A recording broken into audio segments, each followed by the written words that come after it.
Winnie-the-Pooh by A.A.Milne. Story 1, in which we are introduced.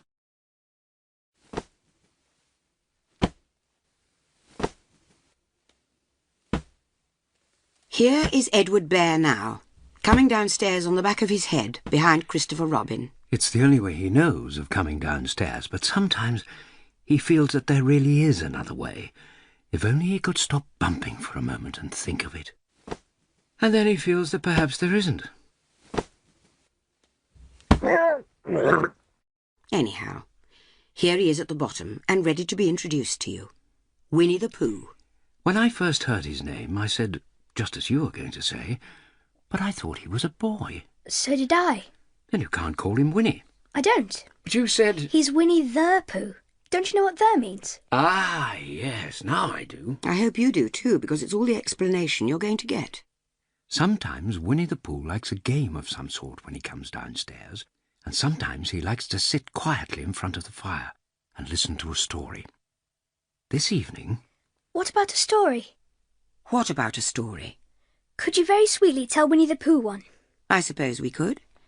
What sort of stories does he like? About himself, because he's that sort of bear. Oh, I see. So could you, very sweetly? We'll try.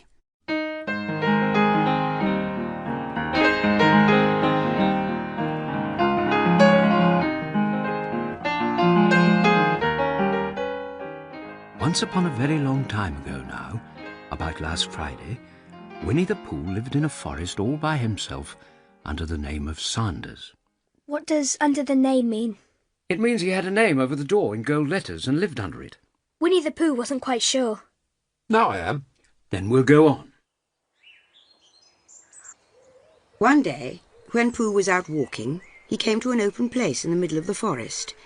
And in the middle of this place was a large oak tree, and from the top of this tree there came... Winnie-the-Pooh sat down at the foot of the tree. That buzzing noise means something. You don't get a buzzing noise like that, just buzzing and buzzing without it meaning something. If there's a buzzing noise, somebody's making a buzzing noise. And the only reason for making a buzzing noise that I know of is because you're a bee. And the only reason for being a bee that I know of is making honey. And the only reason for making honey is so as I can eat it. So he began to climb the tree. He climbed. And he climbed. And he climbed. And as he climbed, he sang a little song to himself. Isn't it funny how a bear likes honey? Buzz, buzz, buzz. I wonder why he does. Then he climbed a little further. And a little further. And then just a little further. By that time he had thought of another song. He was rather tired by now, so it came out as a complaining song. It's a very funny thought that if bears were bees, they'd build their nest at the bottom of trees. And that being so, if the bees were bears, we wouldn't have to climb up all these stairs. He was nearly there by now. If I just stand on that branch... Oh, help! If only I hadn't... you see what I meant to do. Of course, it was rather... it all comes, I suppose, of liking honey so much. Oh, help! Oh, ow! He crawled out of the gorse bush, brushed the prickles from his nose and began to think again. And the first person he thought of was Christopher Robin. Was that me? That was you. Christopher Robin said nothing. But his eyes got larger and larger, and his face got pinker and pinker. I'd better go to see Christopher Robin, said Pooh. Christopher Robin lived behind a green door in another part of the forest. Good morning, Winnie-the-Pooh. I wonder if you've got such a thing as a balloon about you. A balloon? Yes. I just said to myself as I came along, I wonder if Christopher Robin has such a thing as a balloon about him. I just said it to myself, thinking of balloons and wondering. What do you want a balloon for? Honey. But you don't get honey with balloons. I do. Well, it just so happened that you had been to a party the day before at the house of your friend Piglet. And Piglet had balloons at the party. You had had a big green balloon, and one of Rabbit's relations had had a big blue balloon, and had left it behind, being really too young to go to a party at all. And so you had brought the green one and the blue one home with you. Which one would you like? Yeah, well, it's like this. When you go after honey with a balloon, the great thing is not to let the bees know that you're coming.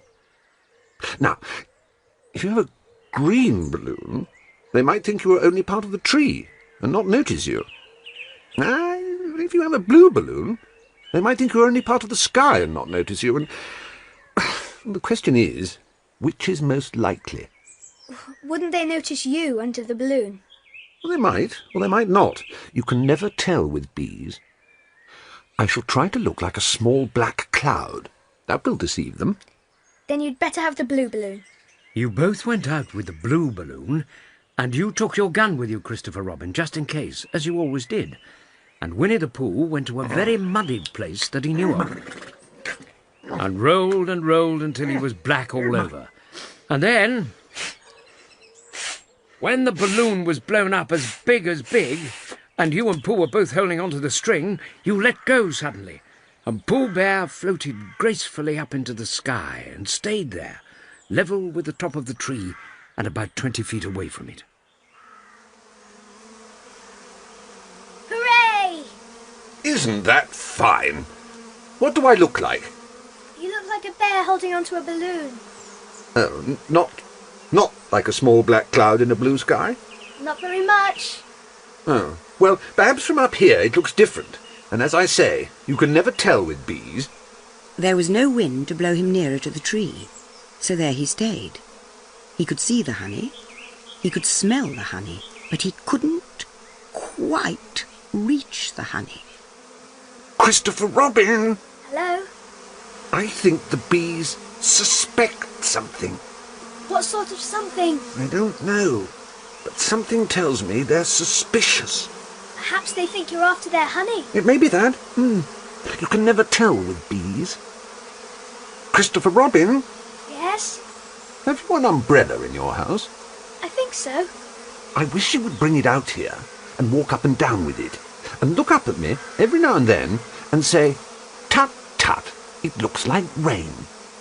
I think if you did that, it would help the deception which we are practicing on these bees. Well, you laughed to yourself, Silly old bear. but you didn't say it aloud, because you were so fond of him, and you went home for your umbrella. Oh, there you are. I was beginning to get anxious. I have discovered that the bees are now definitely suspicious. Shall I put my umbrella up? Yes, but wait a moment. We must be practical. The important bee to deceive is the queen bee. Can you see which is the queen bee from down there? No. Pity. Well, now, if you walk up and down with your umbrella, saying, "Tut, tut, it looks like rain," I shall do what I can by singing a little cloud song, such as a cloud might sing. Go! Tut tut, it looks like rain. Tut tut, it looks like rain. Tut tut, it looks like rain. Tut tut.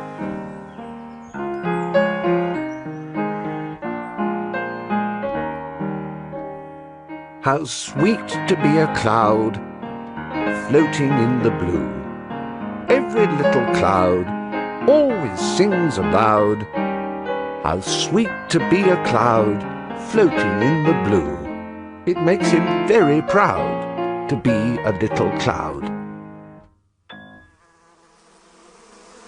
Christopher! Ow! Robin! Yes?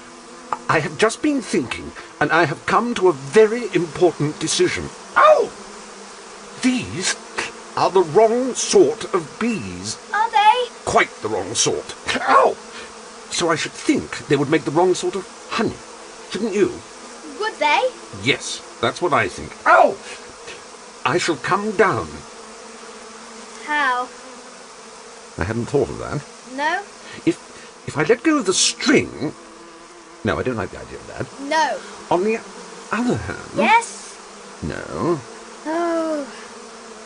Christopher Robin, you must shoot the balloon with your gun. Ow! Have you got your gun? Of course I have. But if I do that, it'll spoil the balloon. Yeah, but if you don't, I shall have to let go, and that would spoil me. I see. Well then. Ow! Did I miss? You didn't exactly miss, but you missed the balloon. I'm so sorry. I'll try again. But...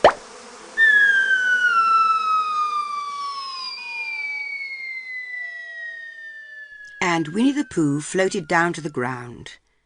But his arms were so stiff from holding onto the string of the balloon all that time that they stayed up in the air for more than a week. And whenever a fly came and settled on his nose, he had to blow it off. And I think, but I'm not sure, that is why he was always called Pooh. Is that the end of the story? That's the end of that one. There are others. About Pooh and me? And Piglet and Rabbit and all of you. Don't you remember? I do remember. And then when I try to remember, I forget. That day when Pooh and Piglet tried to catch the heffalump. They didn't catch it, did they? Oh, I'm not saying. Pooh couldn't, because he hasn't any brain. Did I catch it? Well, that comes into the story. I do remember, only Pooh doesn't very well, so that's why he likes having it told to him again. Because then it's a real story, and not just a remembering. That's just how I feel. Christopher Robin gave a deep sigh, picked his bear up by the leg and walked off to the door, trailing Pooh behind him. At the door he turned and said, Coming to see me have my bath? I might. It didn't hurt him when I shot him, did it? Not a bit. He nodded and went out. And in a moment I heard Winnie-the-Pooh going up the stairs behind him.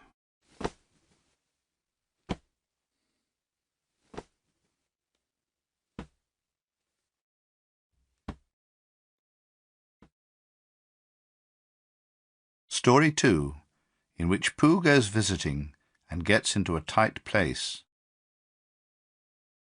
Edward Bear, known to his friends as Winnie-the-Pooh, or Pooh for short, was walking through the forest one day humming proudly to himself.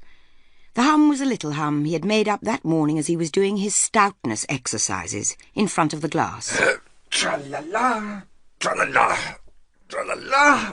Ooh, help, la. Since then he had learned the hum off by heart, and now in the forest he was humming it right through properly. Tra-la-la, tra-la-la, tra-la-la, tra-la-la. Rum-tum, tiddle-um-tum. Diddle-iddle, diddle-iddle, diddle-iddle, diddle-iddle. Rum-tum-tum, tiddle-um. Well, he was walking gaily along, wondering what everybody else was doing, what it felt like being somebody else, Rum-tum, tiddle-um-tum. when suddenly he came to a sandy bank, and in the bank there was a large hole. Huh. Rum-tum, tiddle-um-tum. If I know anything about anything, that hole means rabbit, and rabbit means company, and company means food and listening to me humming, and such like. Rum-tum, tiddle-um-tum.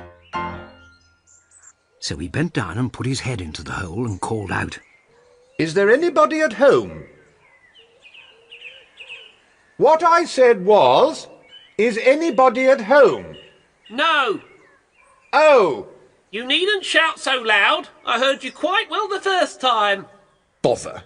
Isn't there anybody here at all? Nobody.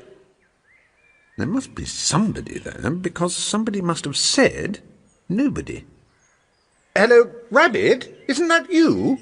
No, But isn't that Rabbit's voice? I don't think so. It isn't meant to be. Oh. So he took his head out of the hole and had another think and put it back and said, Well, could you very kindly tell me where Rabbit is? He has gone to see his friend Pooh Bear, who is a great friend of his. But this is me, What sort of me? Pooh Bear. You sure? Oh, quite sure. Oh, well then. Come in. Oh, you were quite right. It is you. Glad to see you. who did you think it was? Well, I wasn't sure. You know how it is in the forest. One can't have anybody coming into one's house. One has to be careful. What about a mouthful of something? Well, I do always rather like a little something at 11 o'clock in the morning. Honey or condensed milk with your bread? Both. But don't bother about the bread, please. For a long time after that, Winnie-the-Pooh said nothing. Come, tiddle-um, come, tiddle-um. Well, Rabbit, I must be going on. Must you? Well, I could stay a little longer if it, that is, if you... And he tried very hard to look in the direction of the larder. As a matter of fact, I was going out myself directly. Oh, well then, I'll be going on. Goodbye. Well, goodbye, if you're sure you won't have any more. Is there any more? No, there isn't. I thought not. Well, goodbye. I must be going on. So he started to climb out of the hole. He pulled with his front paws and pushed with his back paws. And in a little while his nose was out in the open again. And then his ears. And then his front paws. And then his shoulders. And then... Oh, help! I'd better go back. Oh, bother! I shall have to go on. I can't do either. Oh, help and bother. Now by this time, Rabbit wanted to go for a walk too, and finding the front door full, he went out by the back door and came round to Pooh and looked at him. Hello? Are you stuck? No, I'm just resting and thinking and humming to myself. Here, give us a paw. Oh! Ow! You're hurting. The fact is, you're stuck. It all comes of not having front doors big enough. It all comes of eating too much. I thought at the time, only I didn't like to say anything, that one of us was eating too much, and I knew it wasn't me. Well, I shall go and fetch Christopher Robin. Christopher Robin lived at the other end of the forest, and when he came back with Rabbit and saw the front half of Pooh, he said, Silly old bear. in such a loving voice that everybody felt quite hopeful again. I was just beginning to think that Rabbit might never be able to use his front door again, and I should hate that. So should I. Use his front door again? Of course he'll use his front door again. Good. If we can't pull you out, Pooh, we might push you back. When Pooh is pushed back, he's back. And of course nobody is more glad to see Pooh than I am. Still, there it is. Some live in trees and some live underground and... You mean I'd never get out? I mean that having got so far, it seems a pity to waste it. Then there's only one thing to be done. We shall have to wait for you to get thin again. How long does getting thin take? About a week, I should think. But I can't stay here for a week. You can stay here all right, silly old bear. It's getting you out which is so difficult. We'll read to you. And I don't suppose it will snow. Snow? And I say, old fellow, you're taking up a good deal of room in my house. Do you mind if I use your back legs as a towel rail? Because, I mean, there they are, doing nothing, and it would be very convenient just to hang the towels on them. A week? What about meals? I'm afraid no meals because of getting thin quicker. But we'll still read to you. Well, then, would you read a sustaining book, such as would help and comfort a wedged bear in great tightness? So for a week, Christopher Robin read that sort of book at the north end of Pooh, and Rabbit hung his washing on the south end. And in between, Bear felt himself getting slenderer and slenderer. And at the end of the week, Christopher Robin said, Now!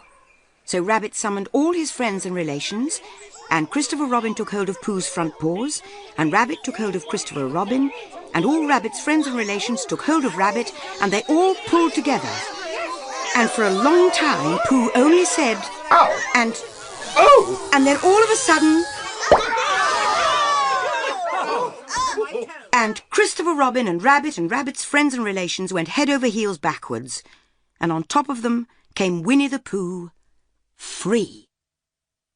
Then Pooh, with a nod of thanks to his friends, went on with his walk through the forest, humming proudly to himself. But Christopher Robin looked after him lovingly and said to himself, Silly old bear. Tra-la-la, tra-la-la, tra-la-la, tra-la-la. Rum-tum-tiddle-um-tum. Diddle-iddle, diddle-iddle, diddle-iddle, diddle-iddle. Rum-tum-tum, tiddle-um.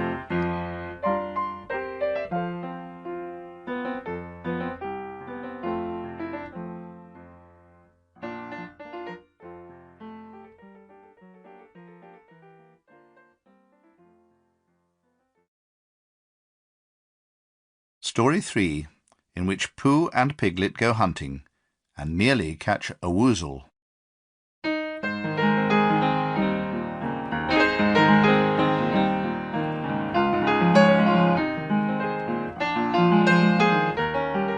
The piglet lived in a very grand house in the middle of a beech tree, and the beech tree was in the middle of the forest, and the piglet lived in the middle of the house. Next to his house was a piece of broken board which had Trespassers W on it. Piglet, what does Trespassers W mean? It was my grandfather's name and has been in the family for a very long time. I don't think you can be called Trespassers W. Oh, yes you can, because my grandfather was. And it's short for Trespassers Will, which is short for Trespassers William. And my grandfather had two names in case he lost one. Trespassers after an uncle and William after Trespassers. I've got two names. Well, there you are. That proves it. One fine winter's day, when Piglet was brushing away the snow in front of the house, he happened to look up, and there was Winnie-the-Pooh.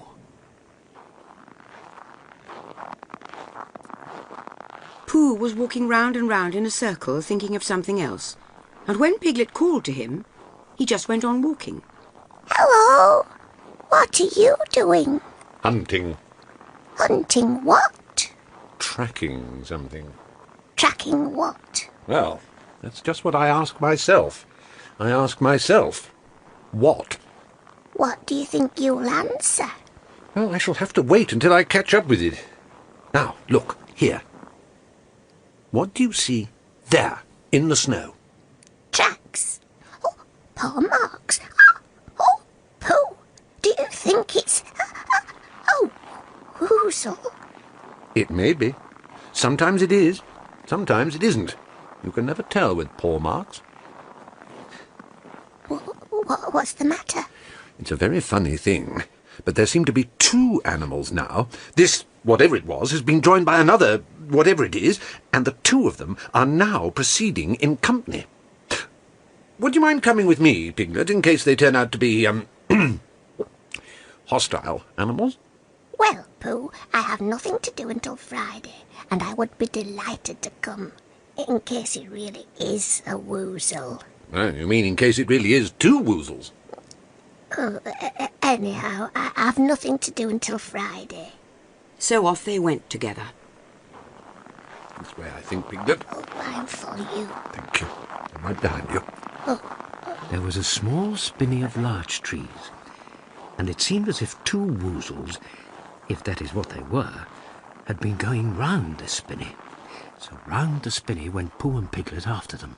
Piglet passed the time by telling Pooh what his grandfather, Trespassers W, had done to remove stiffness after tracking, and how his grandfather, Trespassers W, had suffered in later years from shortness of breath. Pooh wondered what a grandfather was like, and whether perhaps they were after two grandfathers now, and, if so, whether he would be able to take one home and keep it, and what Christopher Robin would say if he did. And still the tracks went on in front of them, until suddenly Winnie-the-Pooh stopped and pointed excitedly in front of him. Look! What? The tracks! A third animal has joined the other two. Pooh, do you think it is another woozle? No, because it makes different marks. It is either two woozles and one as it might be whizzle, or two as it might be whizzles and one, if so it is, woozle. Let us continue to follow them. So they went on, feeling just a little anxious now, in case the three animals in front of them were of hostile intent. I wish that Grandfather Trespass's W was here instead of somewhere else. Wouldn't it be nice if we suddenly met Christopher Robin? Because I like him so much, Piglet. You see? And then all of a sudden, Winnie-the-Pooh stopped again and licked the tip of his nose in a cooling manner, for he was feeling more hot and anxious than ever in his life before. Do you see, Piglet? Look at their tracks. 3 as it were woozles, and 1 as it was Whizzle. Another woozle has joined them. I think that I have just remembered something.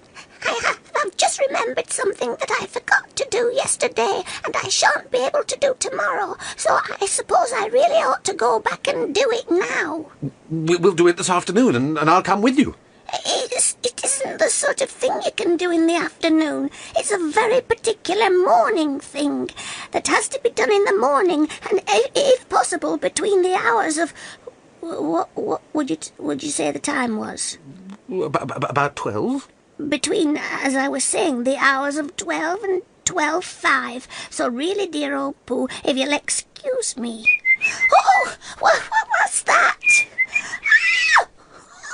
Pooh looked up at the sky, and then, as he heard the whistle again, he looked up into the branches of a big oak tree, and then he saw a friend of his. It's Christopher Robin. Then you'll be all right. You'll be safe with him. Goodbye.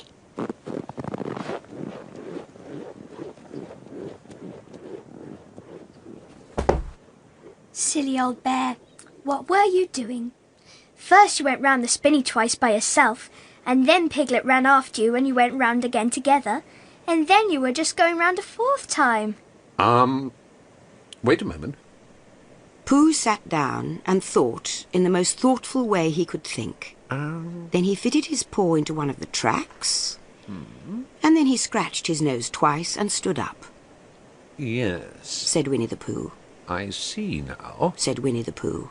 I have been foolish and deluded, and I am a bear of no brain at all. You are the best bear in all the world. Am I? Anyhow, it's nearly time for luncheon. So he went home for it.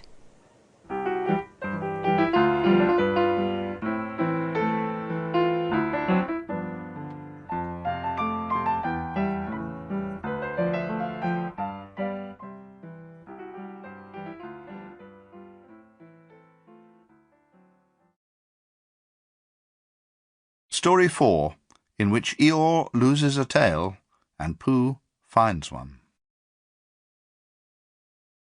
The old grey donkey, Eeyore, stood by himself in a thistly corner of the forest, his front feet well apart, his head on one side, and thought about things. Sometimes he thought sadly to himself. Why? Sometimes he thought, Wherefore? and sometimes he thought, Inasmuch as which? and sometimes he didn't quite know what he was thinking about. So when Winnie-the-Pooh came stumping along, Eeyore was very glad to be able to stop thinking for a little in order to say, How do you do? And how are you? Not very how. I don't seem to have felt at all how for a long time. Dear, I'm sorry about that. Let's have a look at you. Looking is free. Why, Eeyore, what's happened to your tail? What has happened to it? It isn't there. Are you sure? Well, either a tail is there or it isn't there. You can't make a mistake about it, and yours isn't there. Then what is? Nothing. Let's have a look. And he turned slowly round to the place where his tail had been a little while ago, and then finding that he couldn't catch it up, he turned round the other way until he came back to where he was at first. And then he put his head down and looked between his front legs, and at last he said, I believe you're right. Of course I'm right. That accounts for a good deal. Explains everything. No wonder. You must have left it somewhere. Somebody must have taken it. How like them. Eeyore, I, Winnie-the-Pooh, will find your tail for you. Thank you, Pooh. You're a real friend. Not like some. It was a fine spring morning in the forest as he started out. Little soft clouds played happily in a blue sky, skipping from time to time in front of the sun, as if they had come to put it out, and then sliding away suddenly, so that the next might have her turn. Through them and between them, the sun shone bravely, and a copse, which had worn its furs all the year round, seemed old and dowdy now beside the new green lace which the beeches had put on so prettily.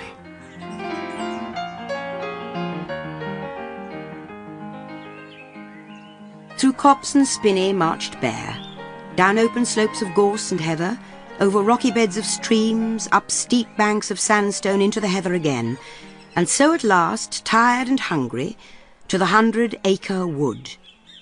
For it was in the 100-acre wood that Owl lived.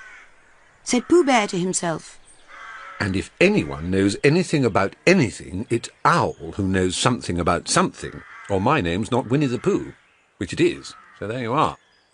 Owl lived at the Chestnuts, an old-world residence of great charm, which was grander than anybody else's, or seemed so to Bear, because it had both a knocker and a bell-pull.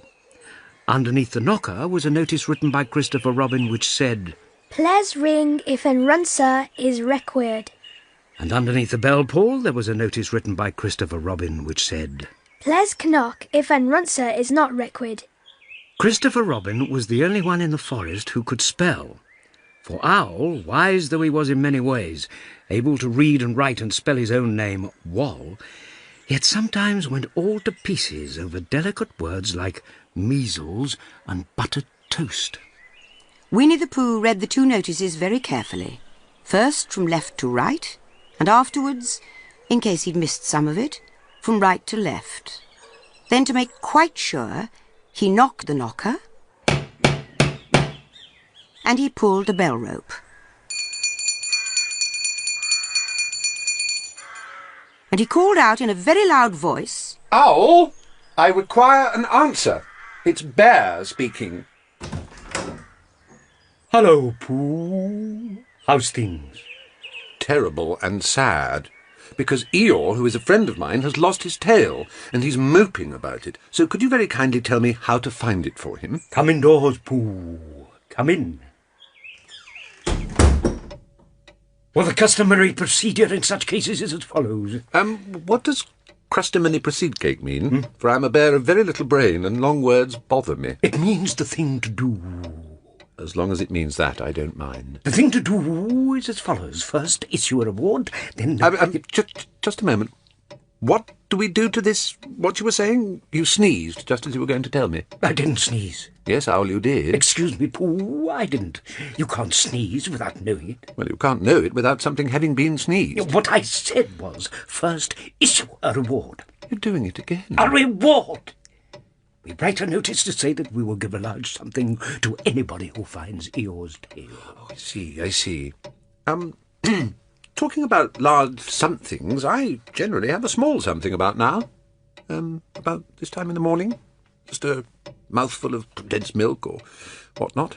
Perhaps with a lick of honey. Well, then, we write out this notice and we put it up all over the forest. Lick of honey or not, as the case may be. The exception to the rule. But Owl went on and on, of the extension using longer and longer words, until at last he came back to where he started. Yes. And he explained that the person to write out this notice was Christopher Robin. It was he who wrote the ones on my front door for me. Did you see them, Pooh? No, not at all, no. Didn't you see them? Come and look at them now. So they went outside. And Pooh looked at the knocker and the notice below it. And he looked at the bell rope and the notice below it. And the more he looked at the bell rope, the more he felt that he had seen something like it. Somewhere else. Sometime before. Handsome bell rope, isn't it? Yes, Owl. It reminds me of something, but I can't think what. Where did you get it? I just came across it in the forest. It was hanging over a bush, and I thought at first somebody lived there, so I rang it, and nothing happened. And then I rang it again very loudly, and it came off in my hand. As nobody seemed to want it, I took it home and... Owl, you made a mistake. Somebody did want it. Who? Eeyore. My dear friend Eeyore. He was fond of it. Fond of it? Attached to it. And he unhooked it and carried it back to Eeyore. And when Christopher Robin had nailed it on in its right place again, Eeyore frisked about the forest, waving his tail so happily that Winnie-the-Pooh came over all funny and had to hurry home for a little snack of something to sustain him. And wiping his mouth half an hour afterwards, he sang to himself proudly. Who found the tail? I, said Pooh, at 1:45. Only it was 11:15, really. I found the tail. Story 5, in which Piglet meets a heffalump.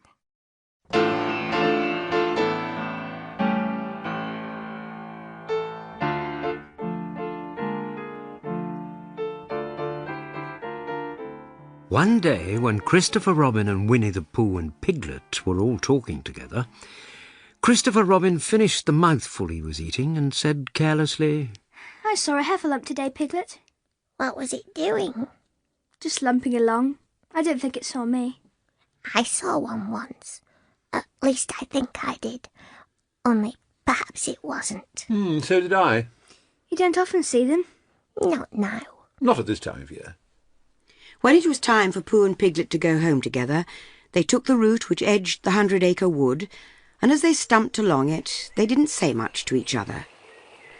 But when they came to the stream, and had helped each other across the stepping stones, and were able to walk side by side again over the heather, they began to talk in a friendly way about this and that, and Piglet said, If you see what I mean, Pooh. It's just what I think myself, Piglet. But on the other hand, Pooh, we must remember... Quite true, Piglet. Although I'd forgotten myself for a moment. Piglet, I have decided something. What have you decided, Pooh? I have decided to catch a heffalump.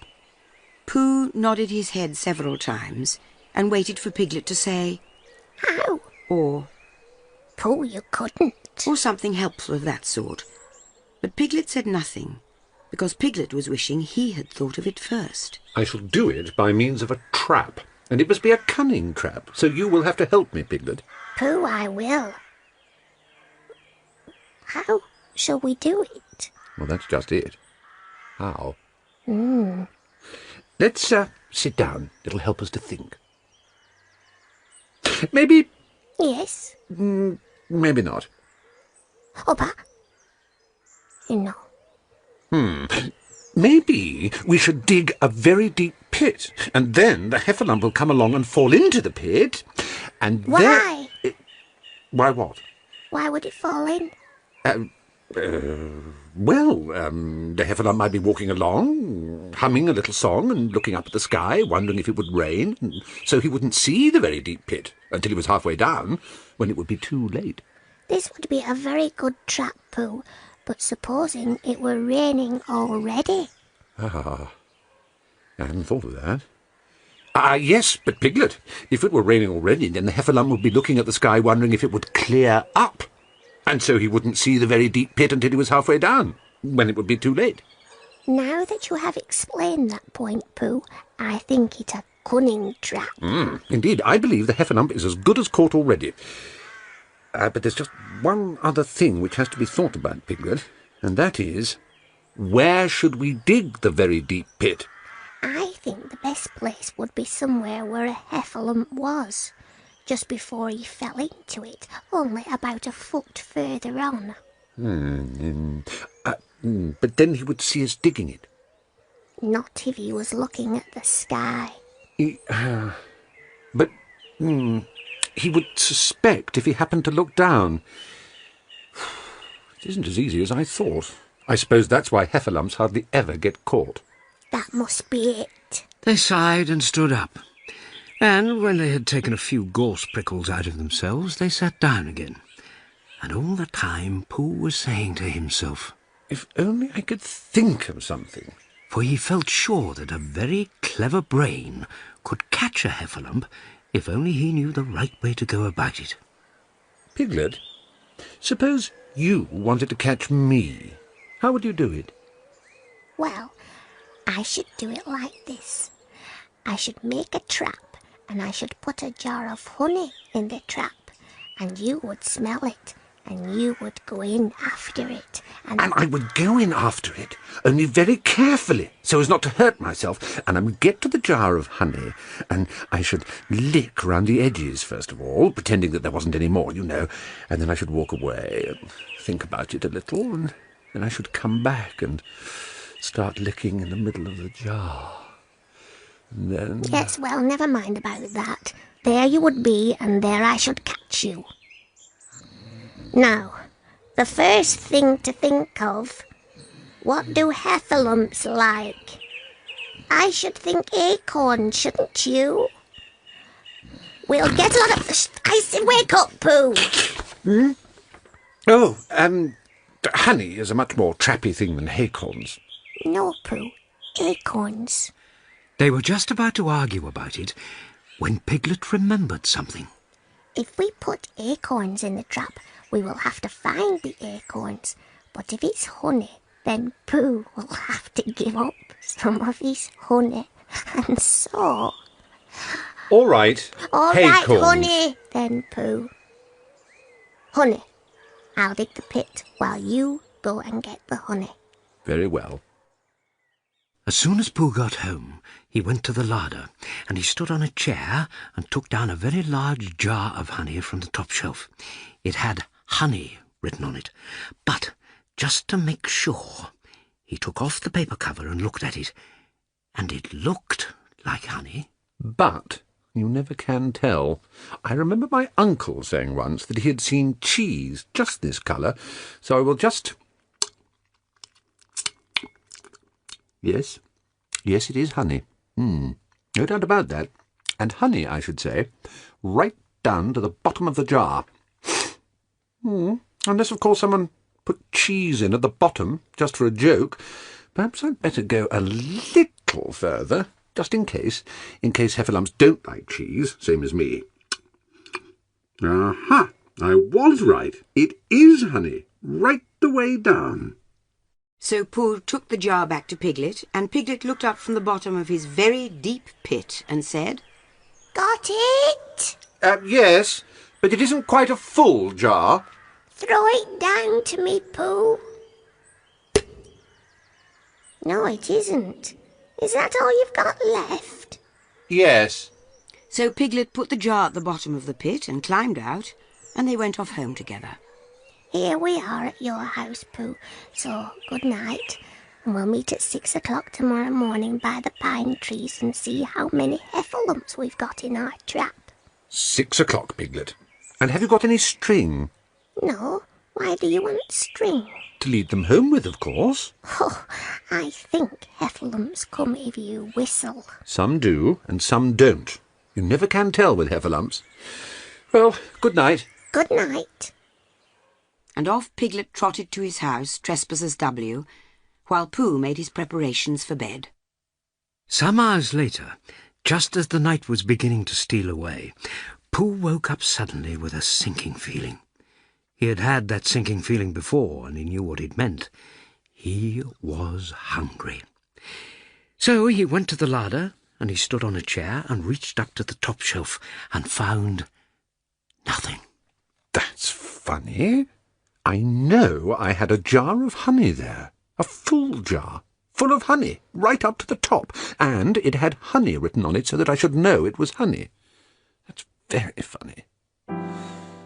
It's very, very funny, because I know I had some honey, because it had a label on saying honey. A galoshes full up pot too, and I don't know where it's got to. No, I don't know where it's gone. Well, it's funny.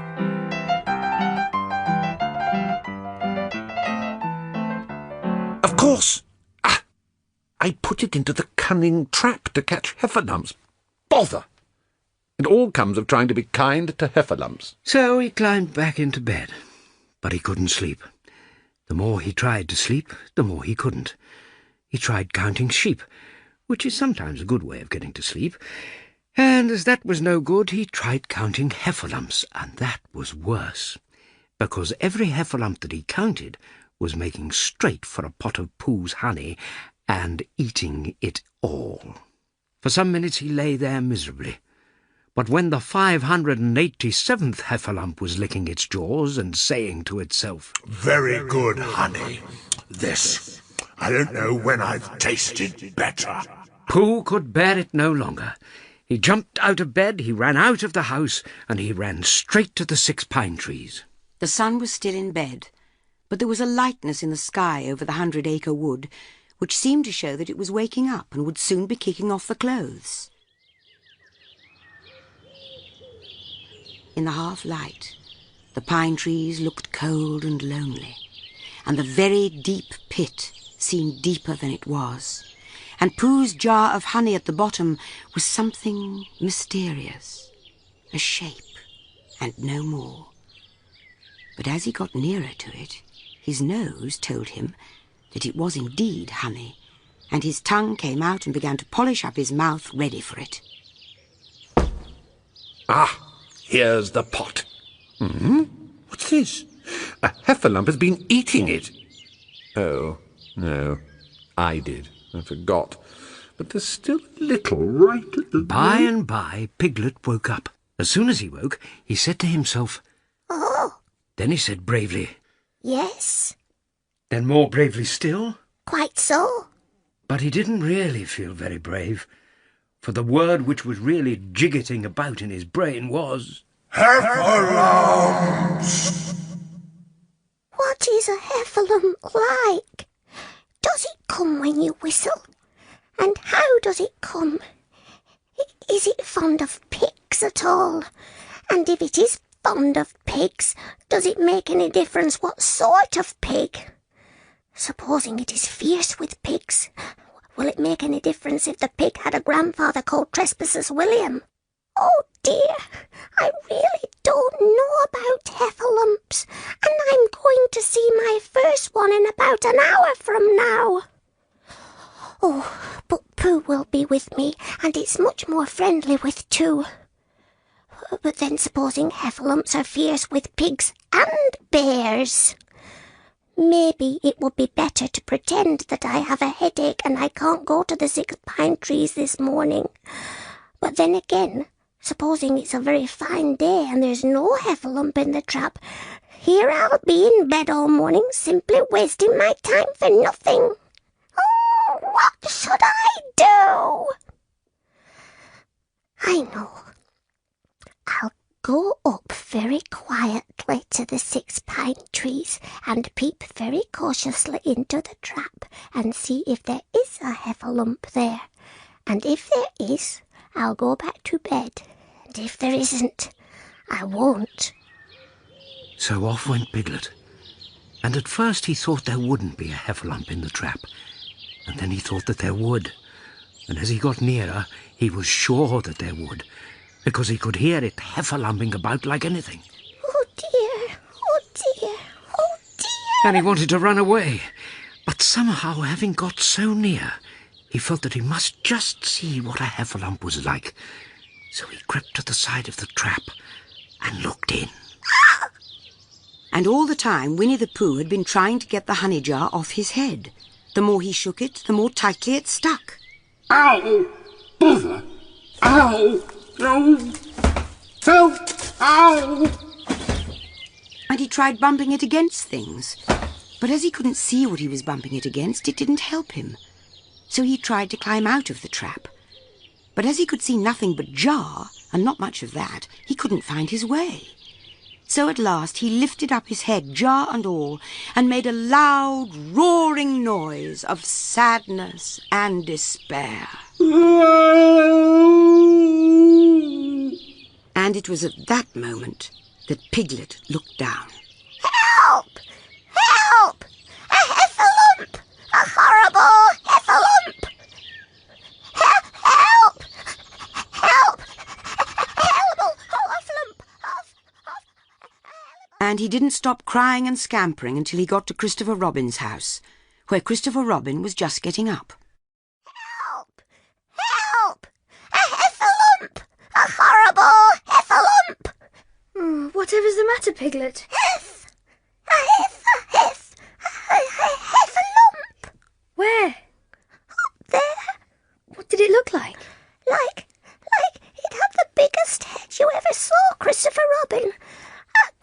enormous thing, like nothing, a huge big, like I don't know, like an enormous big nothing, like a jar.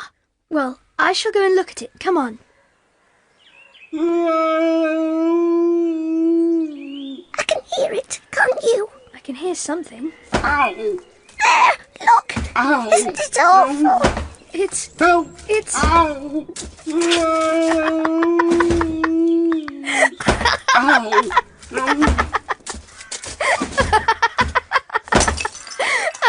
That's better. Then Piglet saw what a foolish piglet he had been, and he was so ashamed of himself that he ran straight off home and went to bed with a headache. But Christopher Robin and Pooh went home to breakfast together. Oh, Bear, how I do love you. So do I.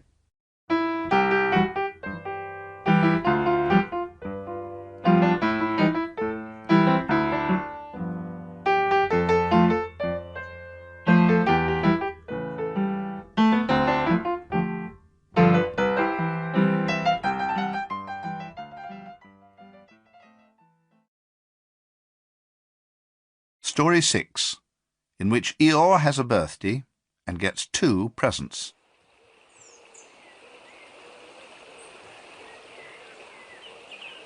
Pathetic. That's what it is. Pathetic.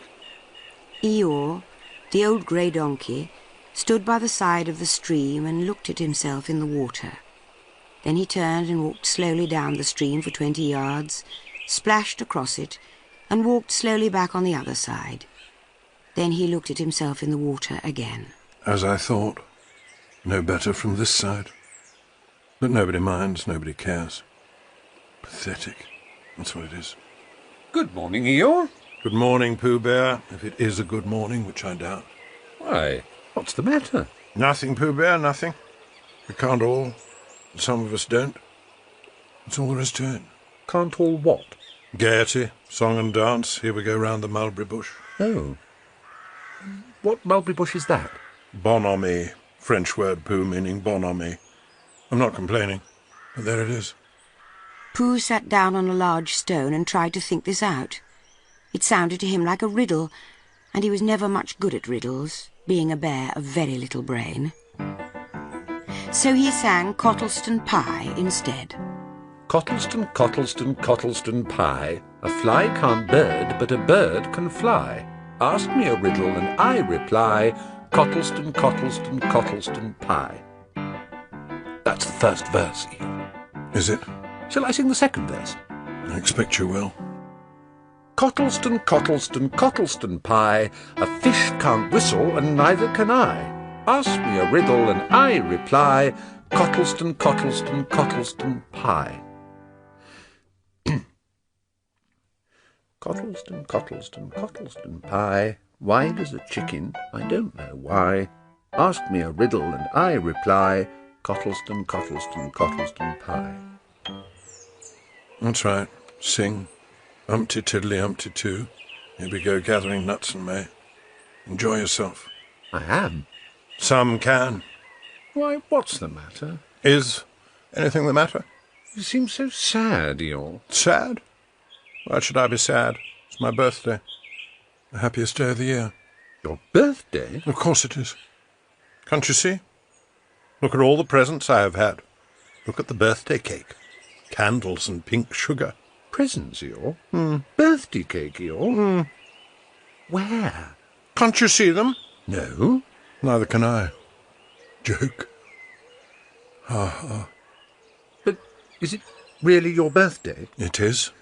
Oh, well, many happy returns of the day, Eeyore. And many happy returns to you, Pooh Bear. But it isn't my birthday. No, it's mine. But you said many happy returns. Well, why not? You don't always want to be miserable on my birthday, do you? Oh, I see. Well, it's bad enough being miserable myself. What with no presents, no cake, and no candles. No proper notice being taken of me at all. But if everybody else is going to be miserable too... Stay there, Eeyore. So Pooh hurried back home as quick as he could, for he felt that he must get poor Eeyore a present of some sort at once, and he could always think of a proper one afterwards. Outside his house he found Piglet, jumping up and down and trying to reach the knocker. Hello, Piglet. Hello, Pooh. What are you trying to do? I was just trying to reach the knocker. I just came round. Let me do it for you, Piglet. I've just seen Eeyore, and poor Eeyore is in a very sad condition because it's his birthday, and nobody has taken any notice of it, and he's very gloomy. You know what Eeyore is. And there he was, and what a long time whoever lives here is answering this door. Pooh, it's your own house. Oh, so it is. Well, let's go in. So in they went, and the first thing Pooh did was to go to the cupboard to see if he had quite a small jar of honey left, and he had, so he took it down. I'm giving this to Eeyore as a present. What are you going to give? Couldn't I give it two, from both of us? No, that would not be a good plan. All right, then. I'll give him a balloon. I've got one left from my party. I'll go and get it now, shall I? That, Piglet, is a very good idea. It is just what Eeyore wants to cheer him up. Nobody can be uncheered with a balloon. So off Piglet trotted, and in the other direction went Pooh with his jar of honey. It was a warm day, and he had a long way to go. He hadn't gone more than halfway when a sort of funny feeling began to creep all over him. It began at the tip of his nose and trickled all through him and out at the soles of his feet. It was just as if someone inside him was saying, "Now then, Pooh, time for a little something." Dear, dear, didn't know it was as late as that. Maybe if I just took the top off my honey jar. Lucky I brought it with me. Many a bear going out on a warm day like this would never have thought of bringing a little something with him.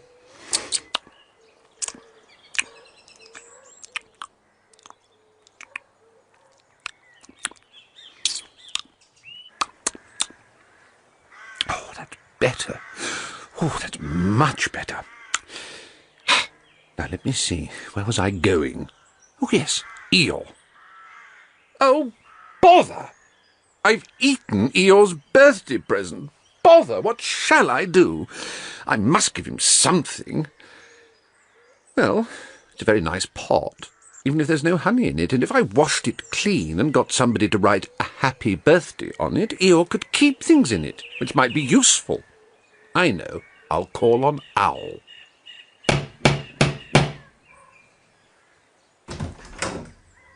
Good morning, Owl. Good morning, Pooh. Many happy returns of Eeyore's birthday. Oh, is that what it is? What are you giving him, Owl? What are you giving him, Pooh? I'm giving him a useful pot to keep things in, and I wanted to ask you... Is this it? Yes, and I wanted to ask Somebody has been keeping honey in it. You can keep anything in it. It's very useful like that. And I wanted to ask you... You ought to write a happy birthday on it. That was what I wanted to ask you, because my spelling is wobbly. It's good spelling, but it wobbles, and the letters get in the wrong places. Would you write a happy birthday on it for me? It's a nice pot. Couldn't I give it two from both of us? No, Owl, that would not be a good plan. Now, I'll just wash it first, and then you can write on it. Well, he washed the pot out and dried it, while Owl licked the end of his pencil and wondered how to spell birthday. Can you read, Pooh? There's a notice about knocking and ringing outside my door, which Christopher Robin wrote. Could you read it? Christopher Robin told me what it said, and then I could. Well, I'll tell you what this says, and then you'll be able to.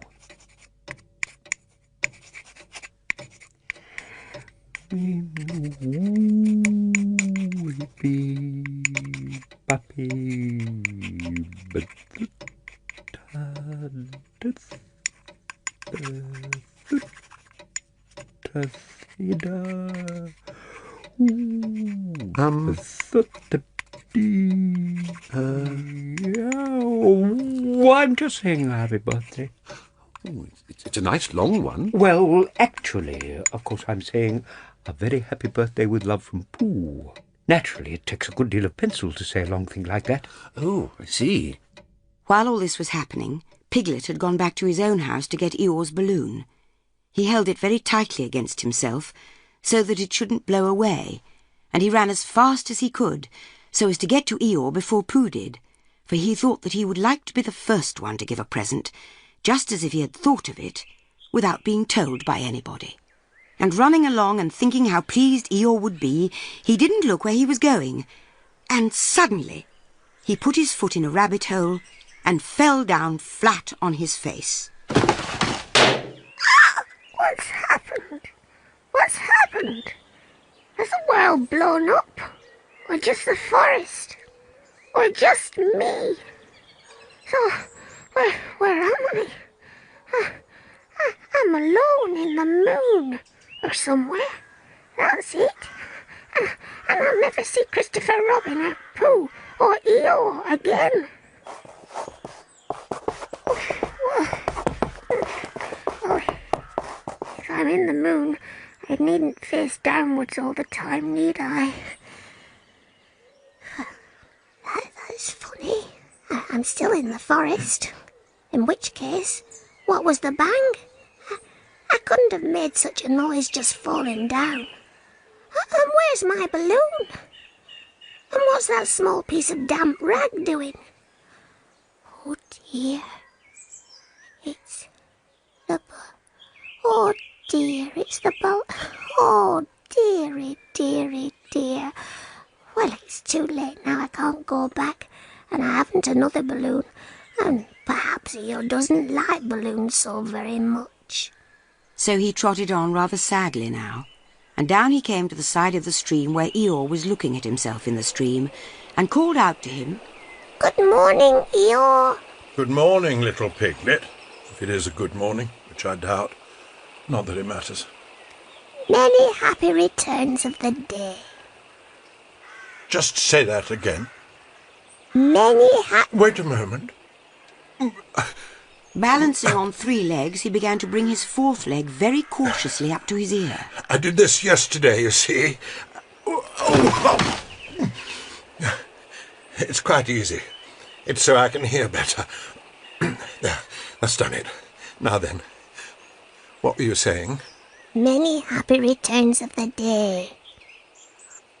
Meaning me? Of course, Eeyore. My birthday? Yes. Me? Having a real birthday? Yes, Eeyore. And I've brought you a present. I must have that in the other ear. Now then. A present! Meaning me again? Yes. My birthday still? Of course, Eeyore. Me? Going on having a real birthday? Yes, Eeyore. I brought you a balloon. Balloon? You did say balloon. One of those big coloured things you blow up. Gaiety, song and dance. Here we are and there we are. Yes, but I'm afraid. I'm very sorry, Eeyore. But whilst I was running along to bring it to you, I fell down. Dear, dear. How unlucky. You ran too fast, I expect. You didn't hurt yourself, little piglet? No, but I burst your balloon. My balloon? Yes, Eeyore.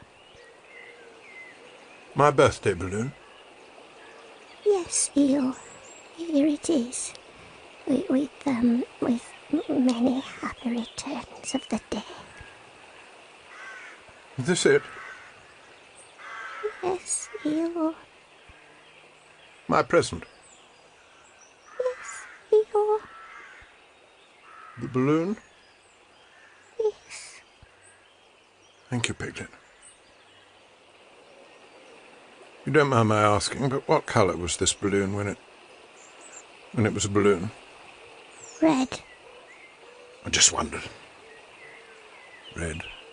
My favourite colour. How big was it?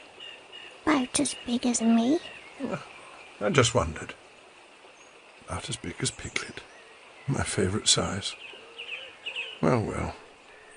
Piglet felt very miserable and didn't know what to say. He was still opening his mouth to begin something, and then deciding that it wasn't any good saying that, when he heard a shout from the other side of the river, and there was Pooh. Many happy returns of the day. Thank you, Pooh. I'm having them. I brought you a little present. I've had it. It's a useful pot. Here it is, and it's got a very happy birthday with love from Pooh written on it. That's what all that writing is. And it's for putting things in. There. Why, Pooh, I do believe, I do declare, my balloon will just go into that pot. No, your balloons are much too big to go into pots. What you do with a balloon is you hold the balloon... Not mine. Look, Piglet. And as Piglet looked sorrowfully round, Eeyore picked the balloon up with his teeth and placed it carefully in the pot, picked it out and put it on the ground, and then picked it up again and put it carefully back. So it does. It goes in. So it does. And it comes out. Doesn't it? It goes in and out. Like anything. I'm very glad that I thought of giving you a useful pot to put things in. I'm very glad that I thought of giving you something to put into a useful pot. But Eeyore wasn't listening. He was taking the balloon out and putting it back again, as happy as could be. And didn't I give him anything? Of course you did. You gave him... Don't you remember? A little... I gave him a box of paints to paint things with. That was it. Why didn't I give it to him in the morning? You were so busy getting his party ready for him. He had a cake with icing on the top and 3 candles, and his name in pink sugar and... Yes, I remember.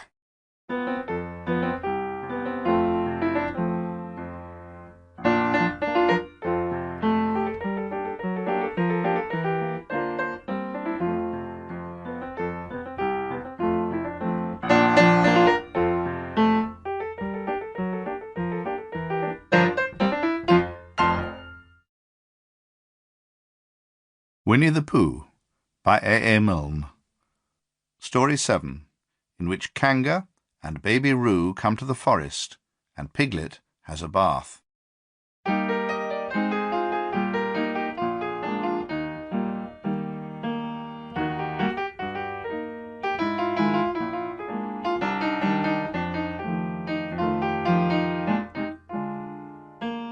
Nobody seemed to know where they came from, but there they were in the forest, Kanga and Baby Roo.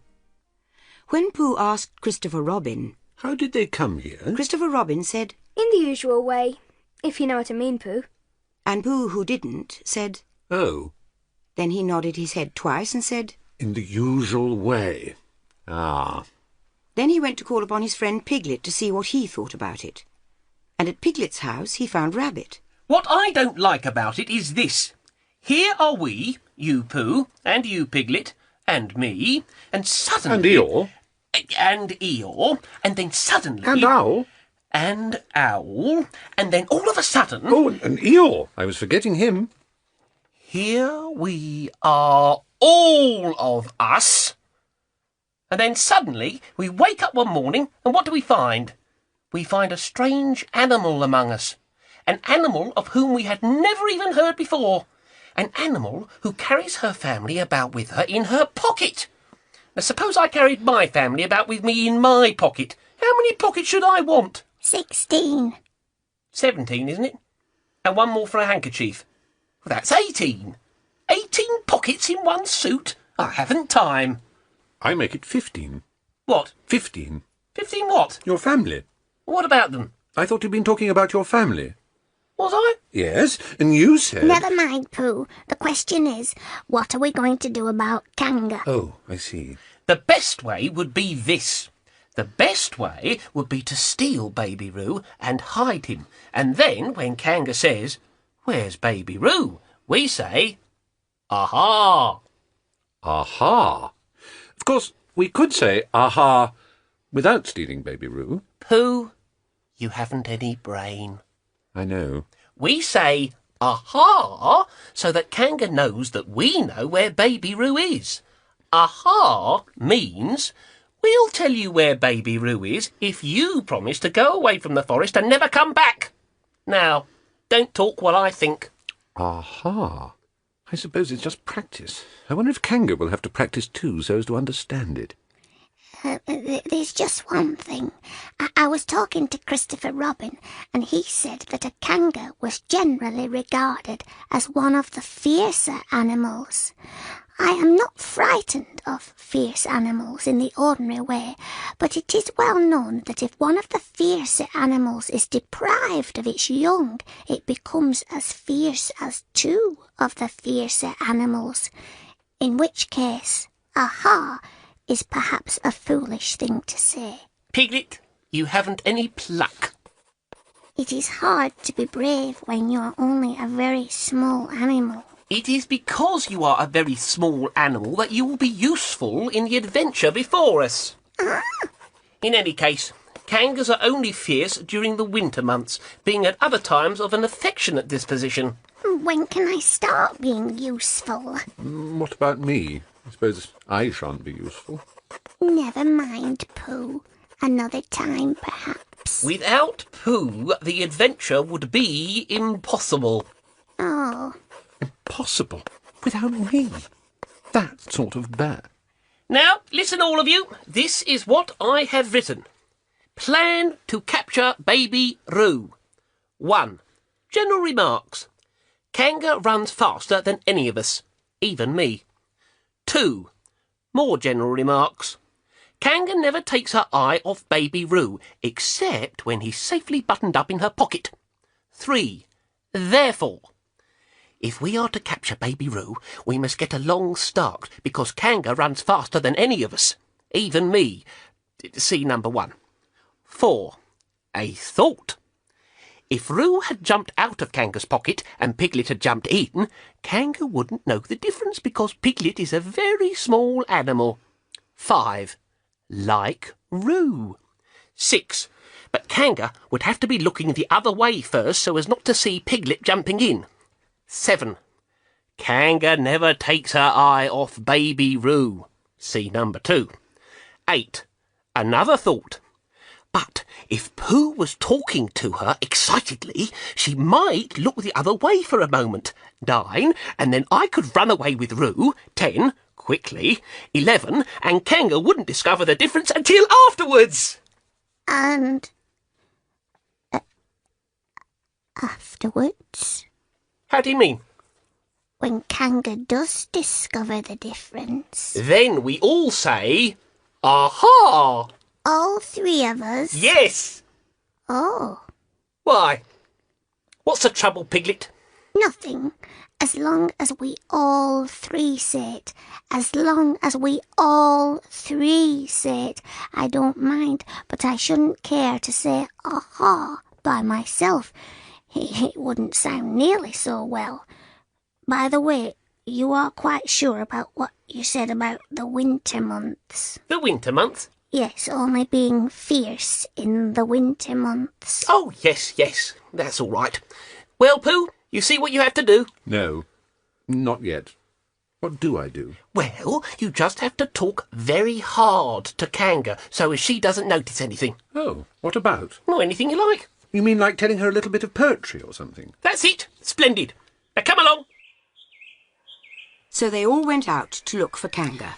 Kanga and Roo were spending a quiet afternoon in a sandy part of the forest. Baby Roo was practising very small jumps in the sand and falling down mouse holes and climbing out of them. And Kanga was fidgeting about and saying, "Just one more jump, dear, and then we must go home." And at that moment, who should come stumping up the hill but Pooh. Good afternoon, Kanga. Good afternoon, Pooh. Look at me jumping. Oh! Hello, Roo, my little fellow. We were just going home. Good afternoon, Rabbit. Good afternoon, Piglet. Good afternoon. Look at me jumping. Oh! Pooh? Oh, Kanga, I don't know if you're interested in poetry at all. Hardly at all. Oh.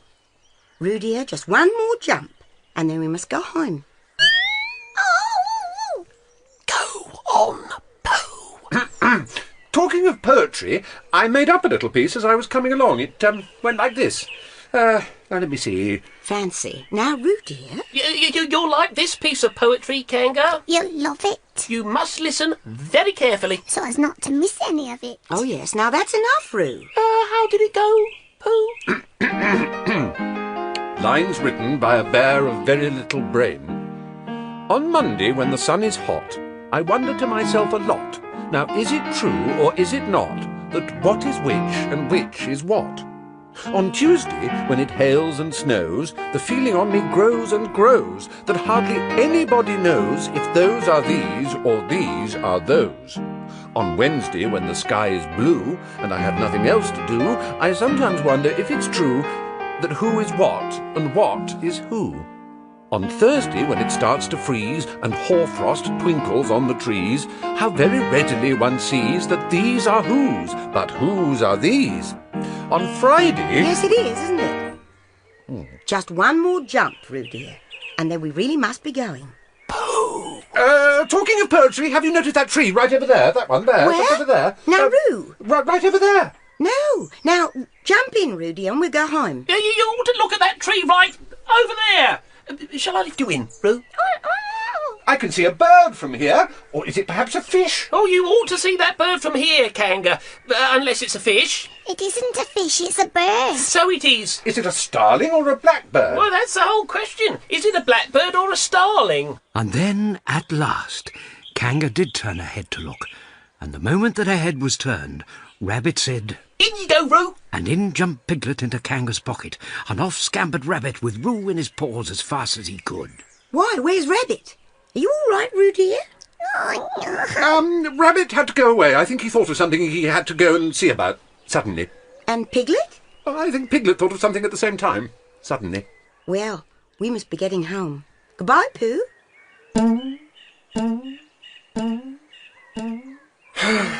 I wish I could jump like that. Some can, some can't.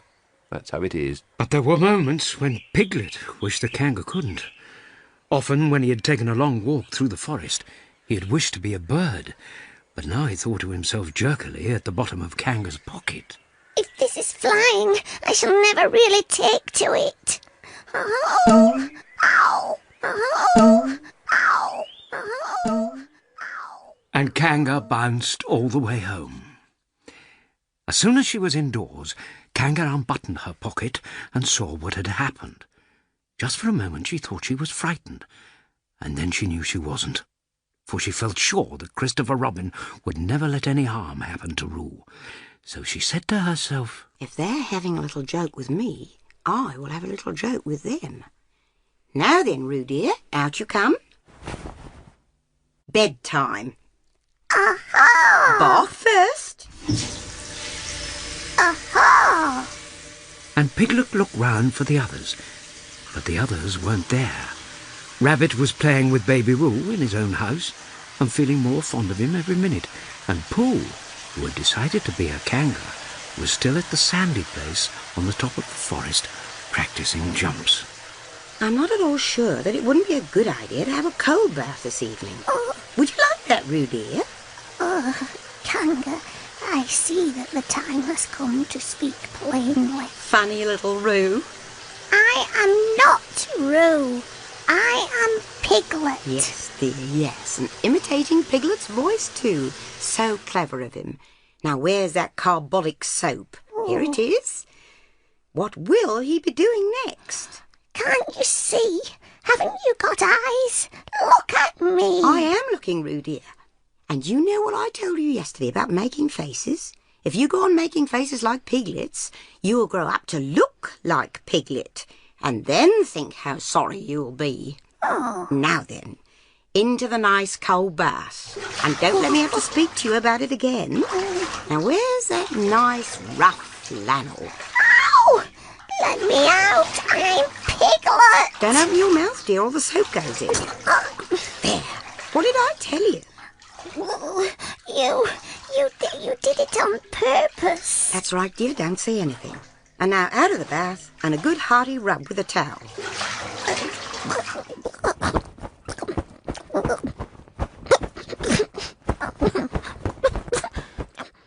Next, there's your medicine, and then bed.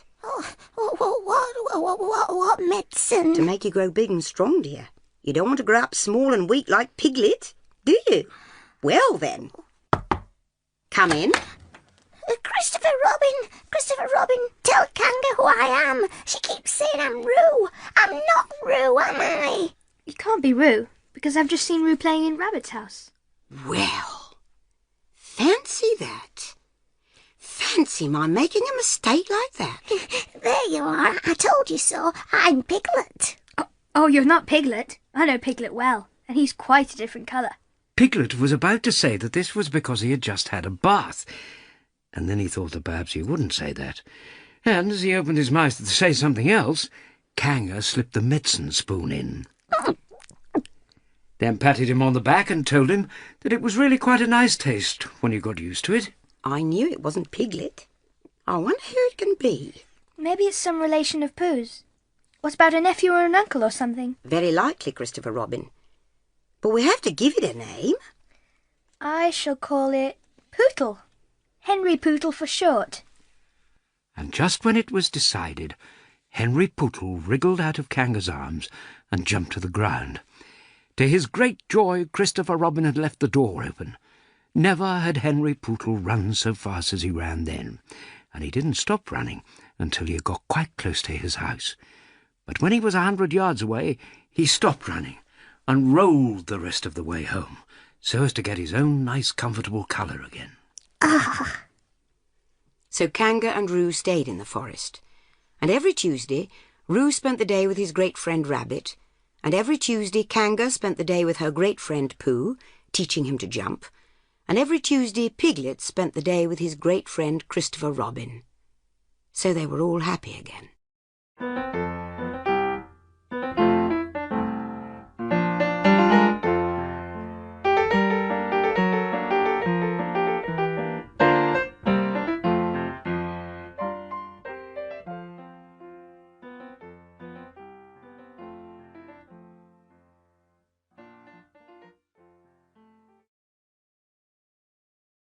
Story 8, in which Christopher Robin leads an expedition to the North Pole.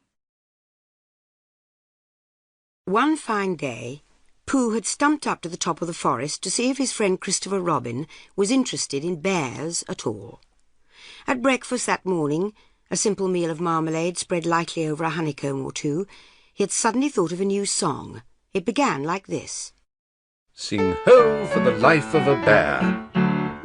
It's a very good start for a song, but what comes next? Ho. Ho. Let me see. Ho. Perhaps it would be better if I sang hi for the life of a bear. Not really. Very well, then. I shall sing that first line twice, and perhaps if I sing it very quickly, I shall find myself singing the third and fourth lines before I have time to think of them. That will be a good song. Now then. Sing ho for the life of a bear. Sing ho for the life of a bear. I don't much mind if it rains or snows, 'cause I've got a lot of honey on my nice new nose. I don't much care if it snows or thaws, 'cause I've got a lot of honey on my nice clean paws. Sing ho for a bear, sing ho for a Pooh, and I'll have a little something in an hour or two. Pooh was so pleased with this song that he sang it all the way to the top of the forest. He thought, If I go on singing it much longer, it will be time for the little something, and then the last line won't be true. I'd better turn it into a hum. Christopher Robin was sitting outside his door, putting on his big boots.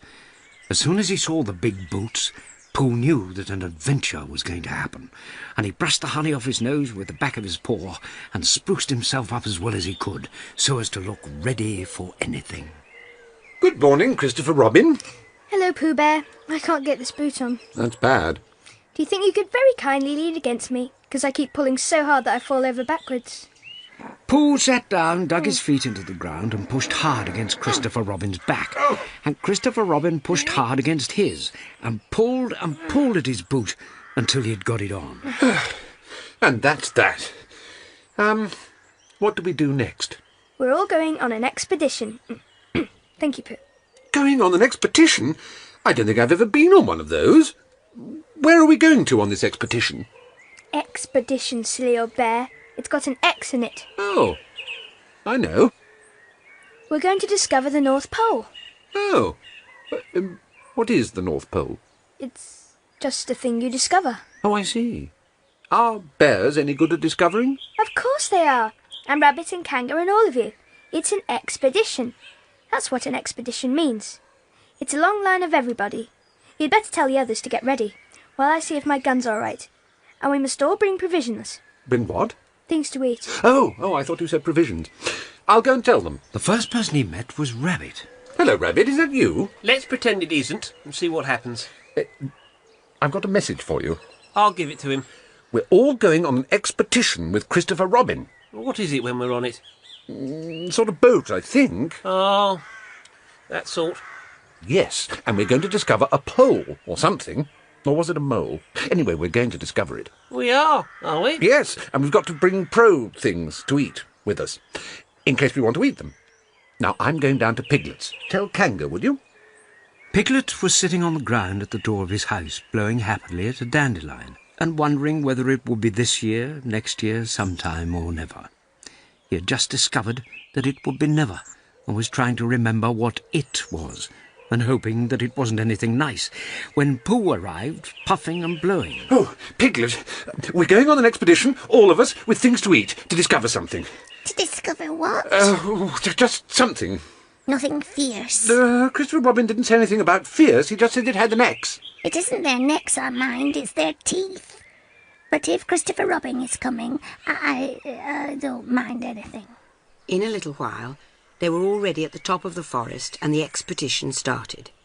First came Christopher Robin and Rabbit, then Piglet and Pooh, then Kanga with Roo in her pocket and Owl, then Eeyore, and at the end, in a long line, all Rabbit's friends and relations. I didn't ask them. They just came. They always do. They can march at the end, after Eeyore. What I say is that it's unsettling. I didn't want to come on this expo, what Pooh said, only came to oblige. But here I am, and if I am the end of the expo, what they're talking about, then let me be the end. But if every time I want to sit down for a little rest I have to brush away half a dozen of Rabbit's smaller friends and relations first, then this isn't an expo, whatever it is at all. It's simply a confused noise. That's what I say. I see what Eeyore means, if you ask me. I'm not asking anybody. I'm just telling everybody.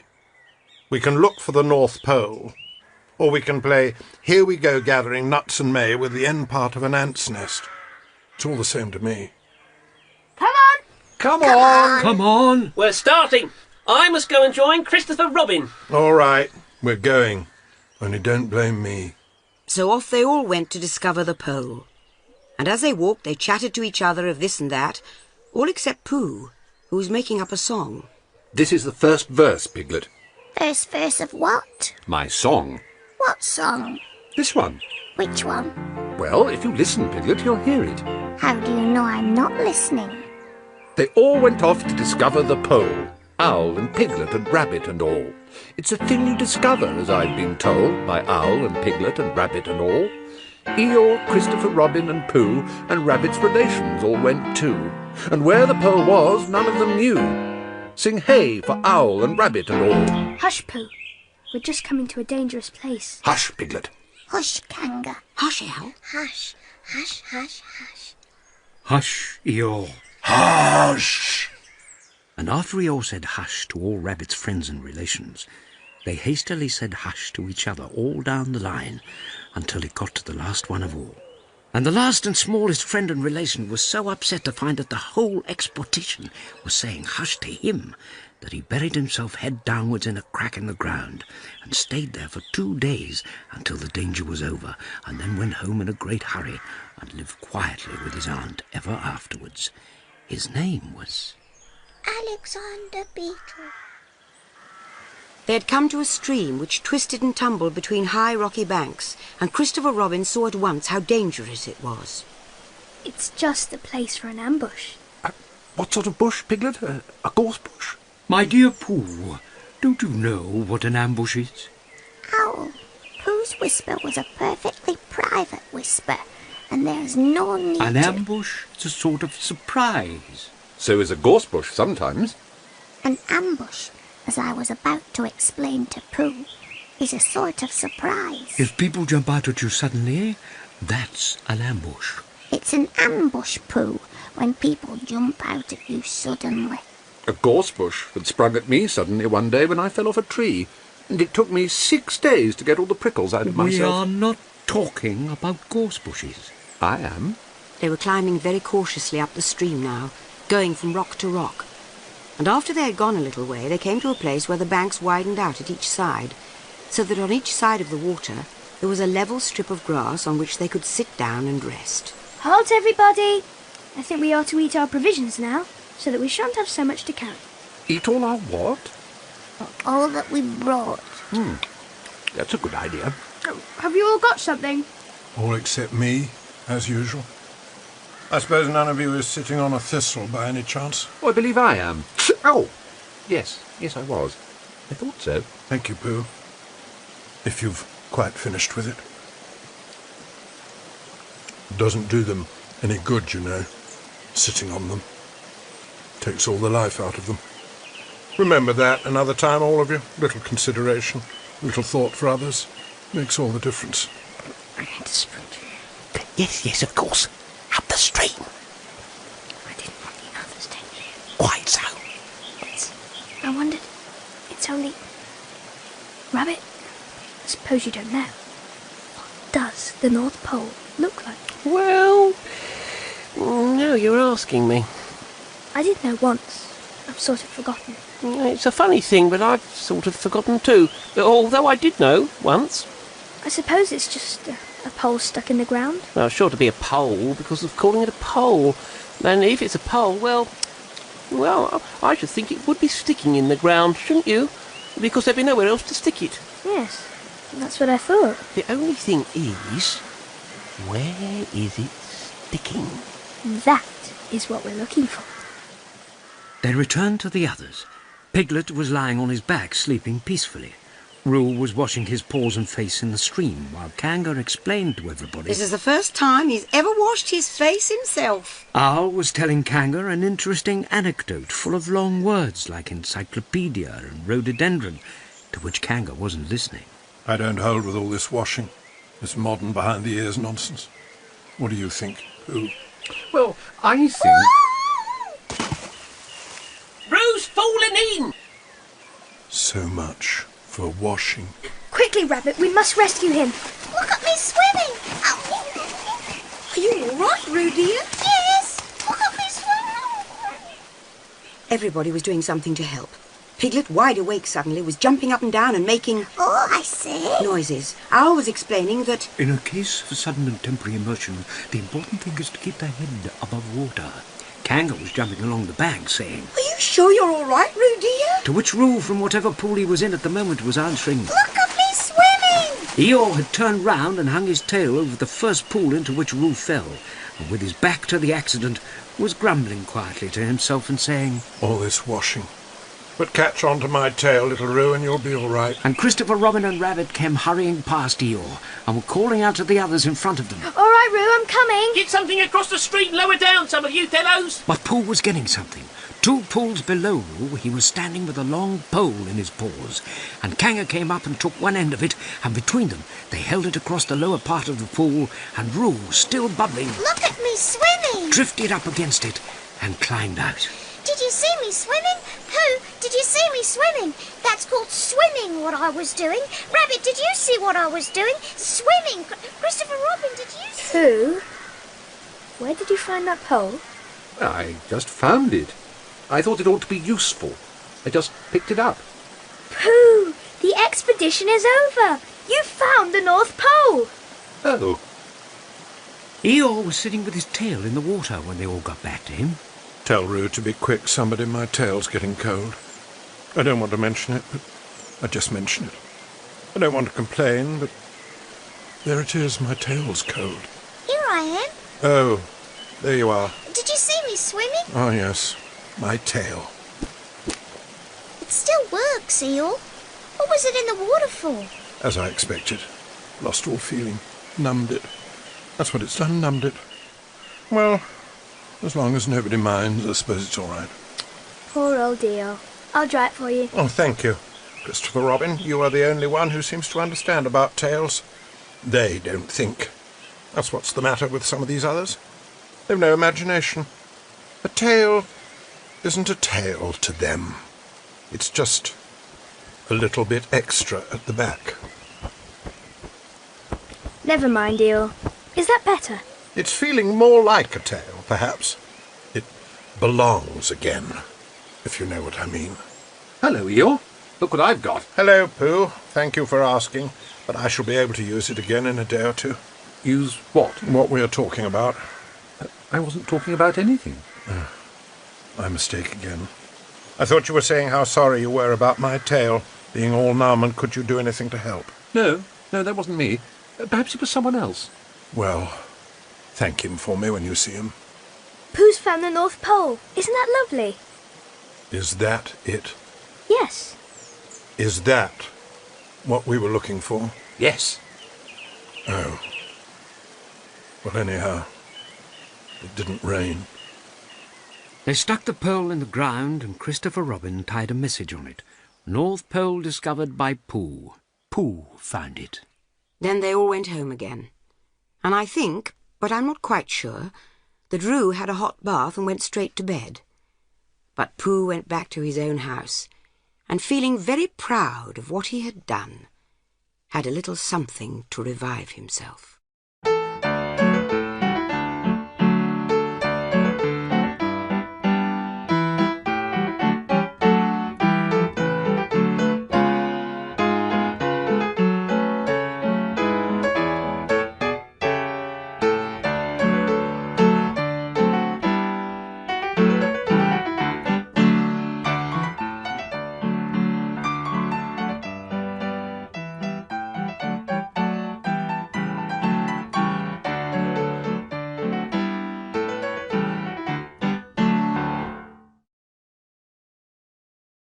Story 9, in which Piglet is entirely surrounded by water.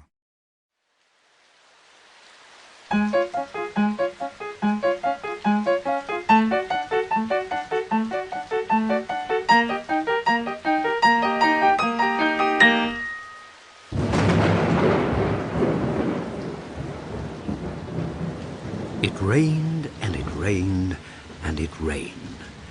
Piglet told himself that never in all his life, and he was goodness knows how old, 3 was it, or 4?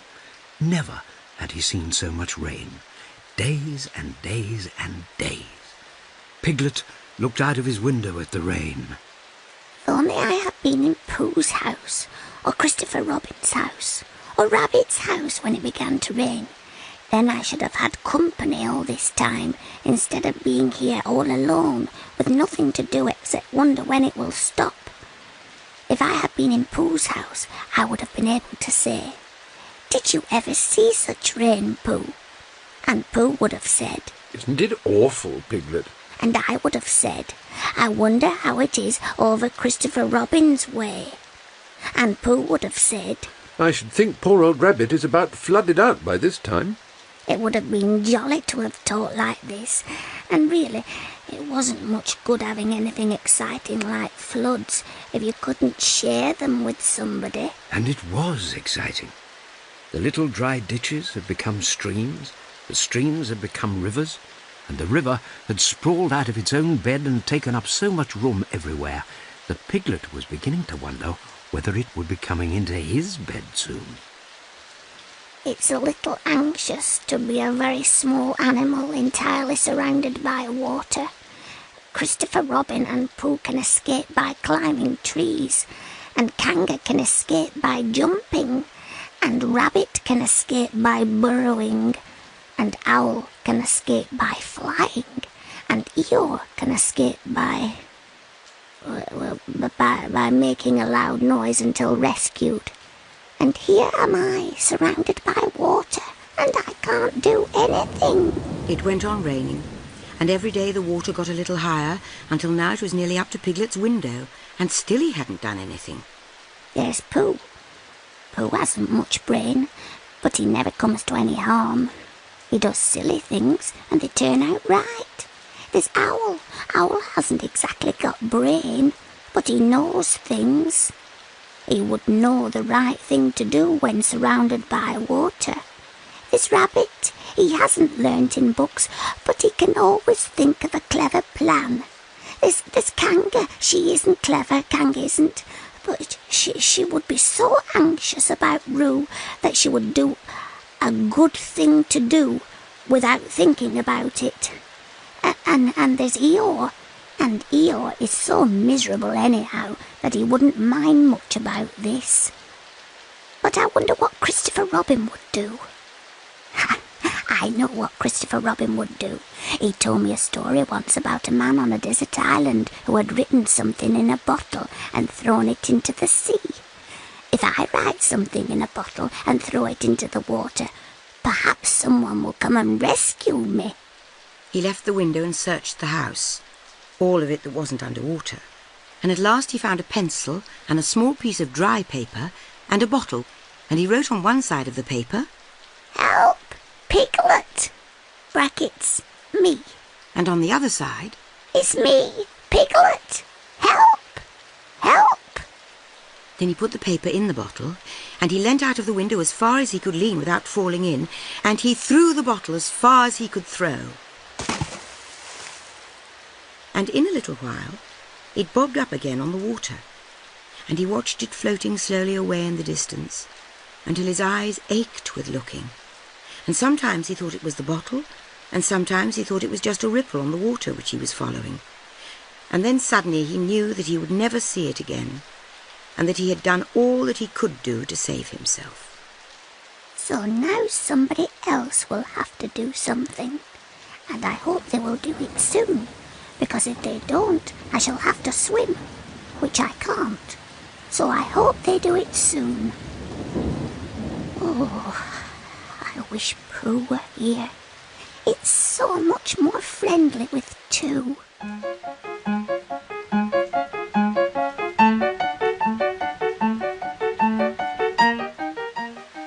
When the rain began, Pooh was asleep. It rained and it rained and it rained, and he slept and he slept and he slept. He had had a tiring day. You remember how he discovered the North Pole? Well, he was so proud of this that he asked Christopher Robin if there were any other poles such as a bear of little brain might discover. There's a South Pole, and I expect there's an East Pole and a West Pole. The people don't like talking about them.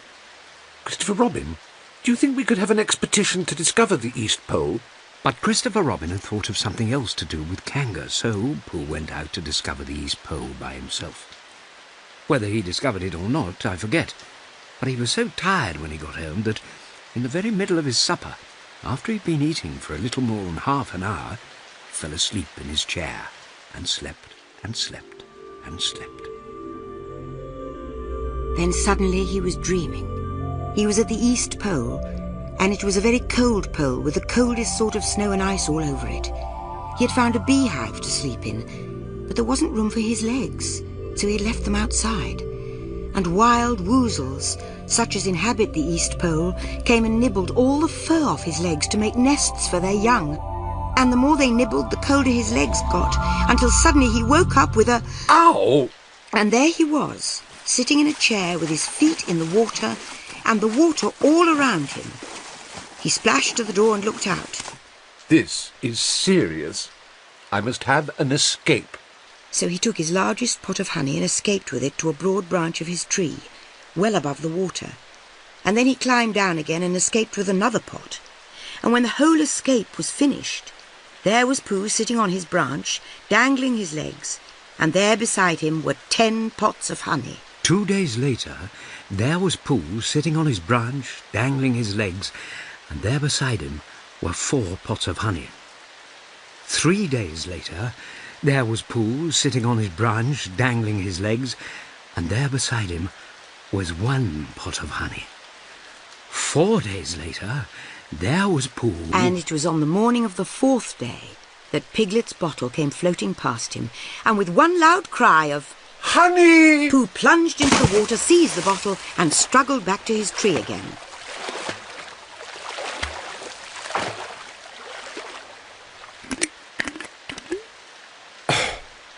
Bother. Empty. All that wet for nothing. What's that bit of paper doing?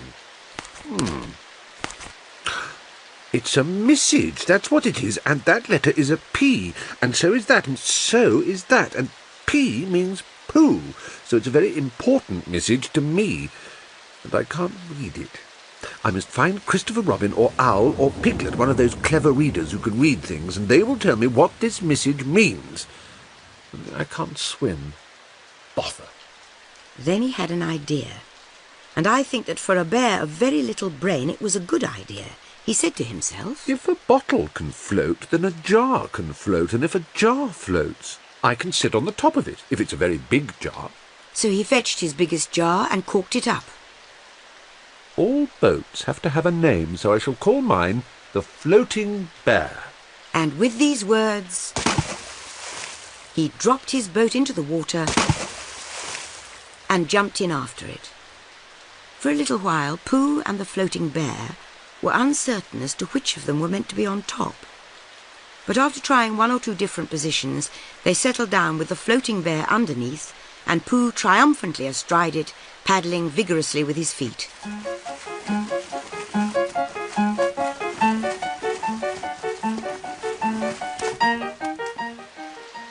Christopher Robin lived at the very top of the forest. It rained and it rained and it rained, but the water couldn't come up to his house.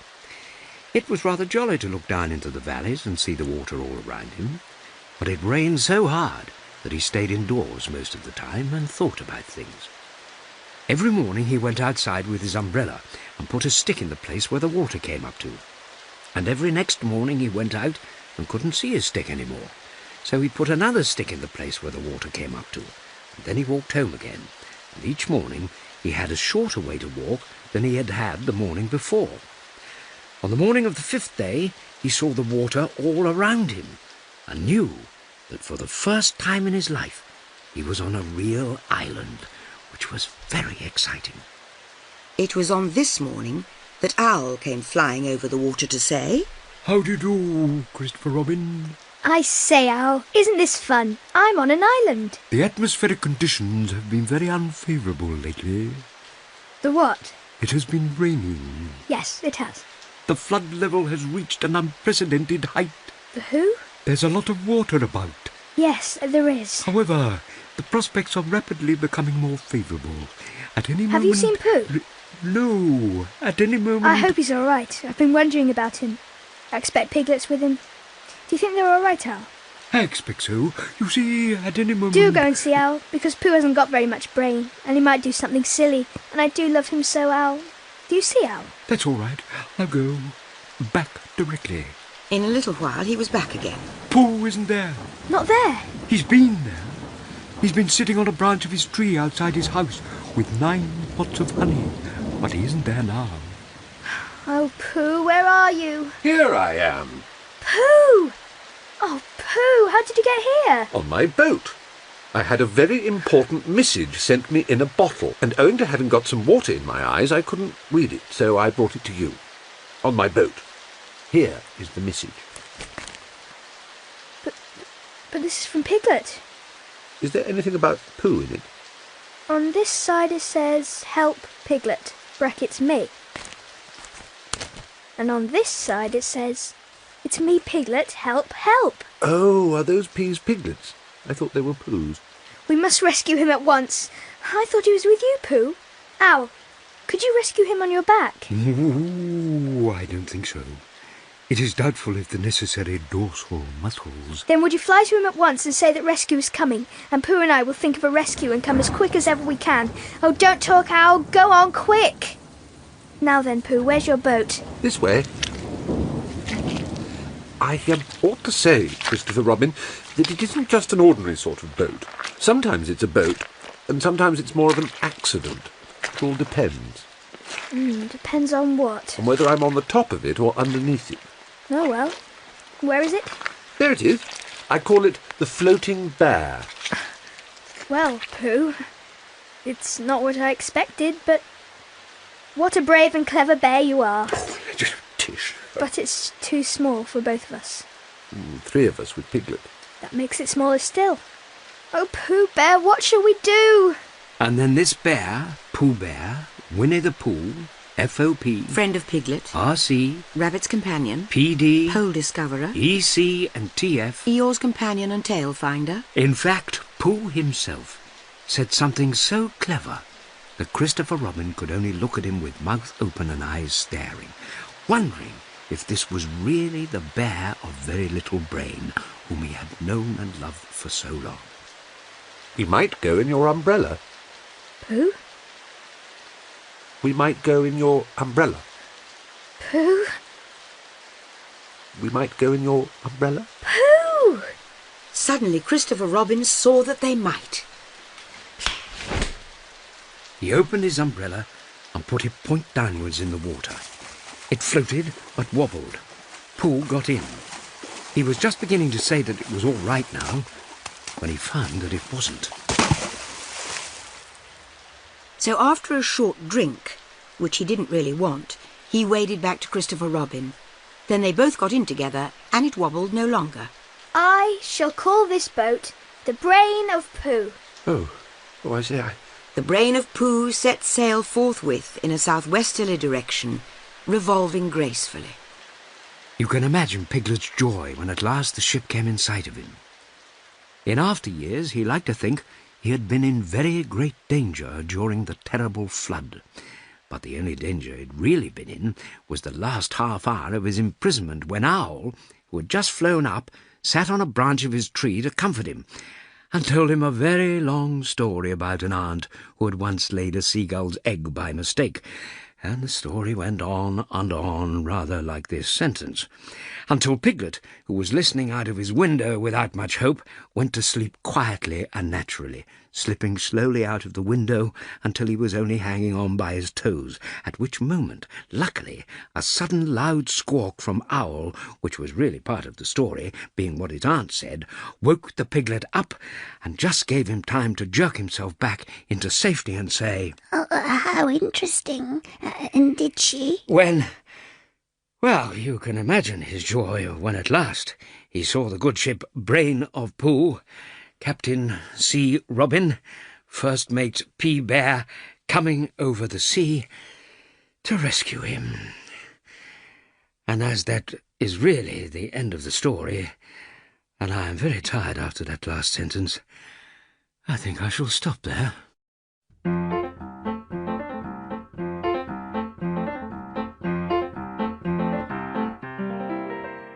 Tra-la-la, tra-la-la, tra-la-la, tra-la-la. Rum-tum, tiddle-um-tum. Tiddle-iddle, tiddle-iddle, tiddle-iddle, tiddle-iddle. Rum-tum-tum, tiddle-um. Story 10, in which Christopher Robin gives a Pooh party, and we say goodbye. One day, when the sun had come back over the forest, bringing with it the scent of May, and all the streams of the forest were tinkling happily to find themselves their own pretty shape again, and the cuckoo was trying his voice over carefully and listening to see if he liked it, and wood pigeons were complaining gently to themselves in their lazy, comfortable way that it was the other fellow's fault, but it didn't matter very much. On such a day as this, Christopher Robin whistled in the special way he had, and Owl came flying out of the 100-acre wood to see what was wanted. Owl, I'm going to give a party. Ooh, you are you?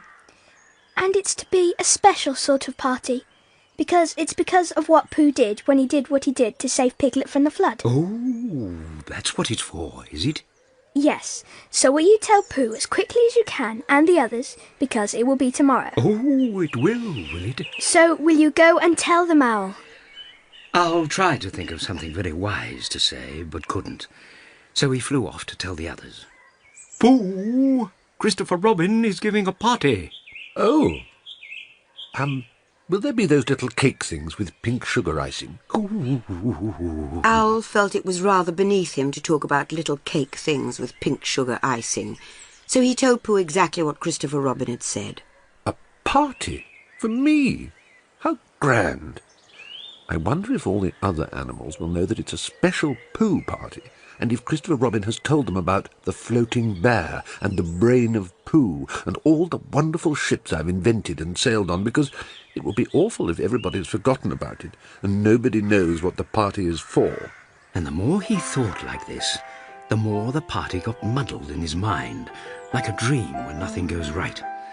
And the dream began to sing itself over in his head until it became a sort of song, an anxious Pooh song. 3 cheers for Pooh. For who? For Pooh. Why, what did he do? I thought you knew. He saved his friend from a wetting. 3 cheers for Bear. For where? For Bear.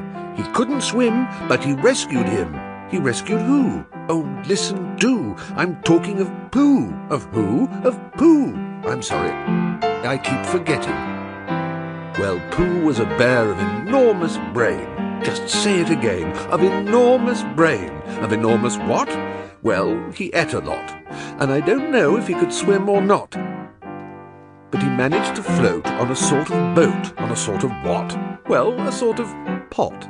So now let's give him 3 hearty cheers. So now let's give him 3 hearty witches, and hope he'll be with us for years and years, and grow in health and wisdom and riches. 3 cheers for Pooh. For who? For Pooh. 3 cheers for Bear. For where? For Bear. 3 cheers for the wonderful Winnie-the-Pooh. Just tell me, somebody, what did he do? Eeyore, Christopher Robin is giving a party. Very interesting. I suppose they'll be sending me down the odd bits which got trodden on. Kind and thoughtful. Not at all. Don't mention it. There is an invitation for you. What's that like? An invitation. Yes, I heard you. Who dropped it? This isn't anything to eat. It's asking you to the party tomorrow. You mean Piglet? The little fellow with the excited ears, that's Piglet. I'll tell him. No, it's you. Are you sure? Of course I'm sure. Christopher Robin said all of them. Tell all of them. All of them except Eeyore? All of them. Ah, a mistake, no doubt, but still, I shall come. Only don't blame me if it rains. But it didn't rain. Christopher Robin had made a long table out of some long pieces of wood, and they all sat round it. Christopher Robin sat at one end, and Pooh sat at the other, and between them on one side were Owl and Eeyore and Piglet, and between them on the other side were Rabbit and Roo and Kanga. And all Rabbit's friends and relations spread themselves about on the grass, and waited hopefully in case anybody spoke to them, or dropped anything, or asked them the time. It was the first party to which Roo had ever been, and he was very excited. As soon as ever they had sat down, he began to talk. Hello, Pooh. Hello, Roo. Sit still, Roo dear. Hello, Piglet. Hello, Eeyore. It'll rain soon. We'll see if it doesn't. Roo looked to see if it didn't, and it didn't, so he said, Hello, Al. Hello, my little fellow. As I was saying, Christopher Robin, this accident was nearly happened to this friend of Hello, Rabbit. Drink up your milk first, dear, and talk afterwards. Oh, but I can do both. No, you see, I told you, Roo, you cannot do both. This party is a party because of what someone did, and we all know who it was. And it is his party because of what he did. And I've got a present for him, and here it is. Where is it? Friends, including oddments, it is a great pleasure, or perhaps I had better say it has been a pleasure so far, to see you at my party. What I did was nothing. Any of you, except Rabbit and Owl and Kanga, would have done the same. Oh, and Pooh. My remarks do not, of course, apply to Piglet and Roo, because they are too small. Any of you would have done the same, but it just happened to be me. It was not, I need hardly say, with an idea of getting what Christopher Robin is looking for now, try under the table, that I did what I did, but because I feel that we should all do what we can to help. I feel that we should all... Rudy, was it me? What's Eeyore talking about, Pooh? I don't know. I thought it was your party. I thought it was once. I suppose it isn't. I'd sooner it was yours than yours. So would I. As I was saying, when I was interrupted by various loud sounds, I feel Here that... it is. Pass it down to silly old Pooh. It's for Pooh. For Pooh? Of course it is. The best bear in all the world. I might have known. After all, I can't complain. I have my friends. Somebody spoke to me only yesterday. And it was last week or the week before that Rabbit bumped into me and said, "Bother." Social round. Always something going on. Nobody was listening to Eeyore, for they were all saying, Open it, Pooh. What is it, Pooh? I know what it is. No, you don't. and of course Pooh was opening it as quickly as ever he could, but without cutting the string, because you never know when a bit of string might be useful, until at last it was undone. When Pooh saw what it was, he nearly fell down. He was so pleased. It was a special pencil case. There were pencils in it marked B for bear, and pencils marked HB for helping bear, and pencils marked BB for brave bear. There was a knife for sharpening the pencils, and India rubber for rubbing out anything which you had spelt wrong, and a ruler for ruling lines for the words to walk on, and inches marked on the ruler in case you wanted to know how many inches anything was, and blue pencils, and red pencils, and green pencils for saying special things in blue and red and green. And all the lovely things were in little pockets of their own in a special case which shut with a click when you clicked it. And they were all for Pooh. Oh. Oh, Pooh! Thank you. This writing business, pencils and whatnot, overrated if you ask me. Silly stuff. Nothing in it.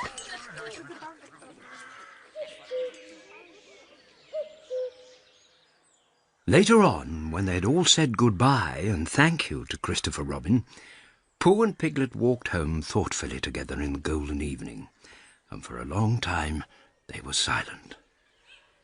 When you wake up in the morning, Pooh, what's the first thing you say to yourself? What's for breakfast? What do you say, Piglet? I say, I wonder what's going to happen exciting today. It's the same thing. And what did happen? when? Next morning. I don't know. Could you think and tell me and Pooh sometime? If you wanted it very much. Pooh does.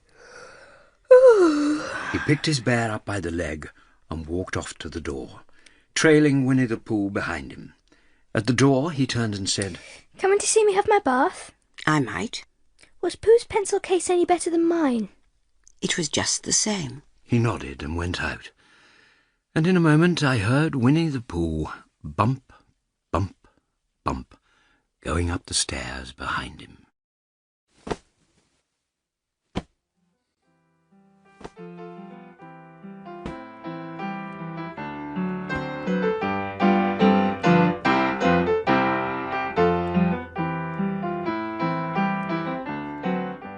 That was Winnie-the-Pooh by A.A.Milne.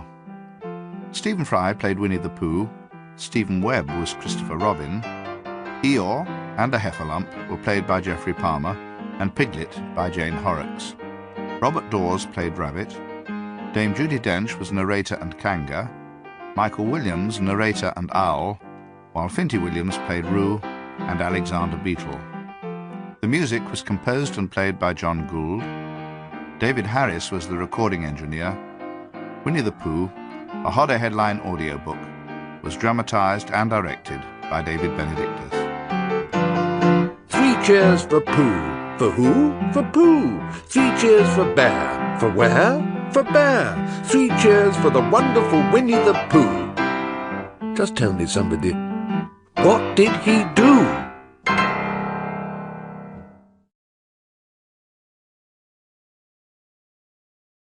Audible Kids hopes you have enjoyed this audiobook. For more like it, check out kids.audible.com.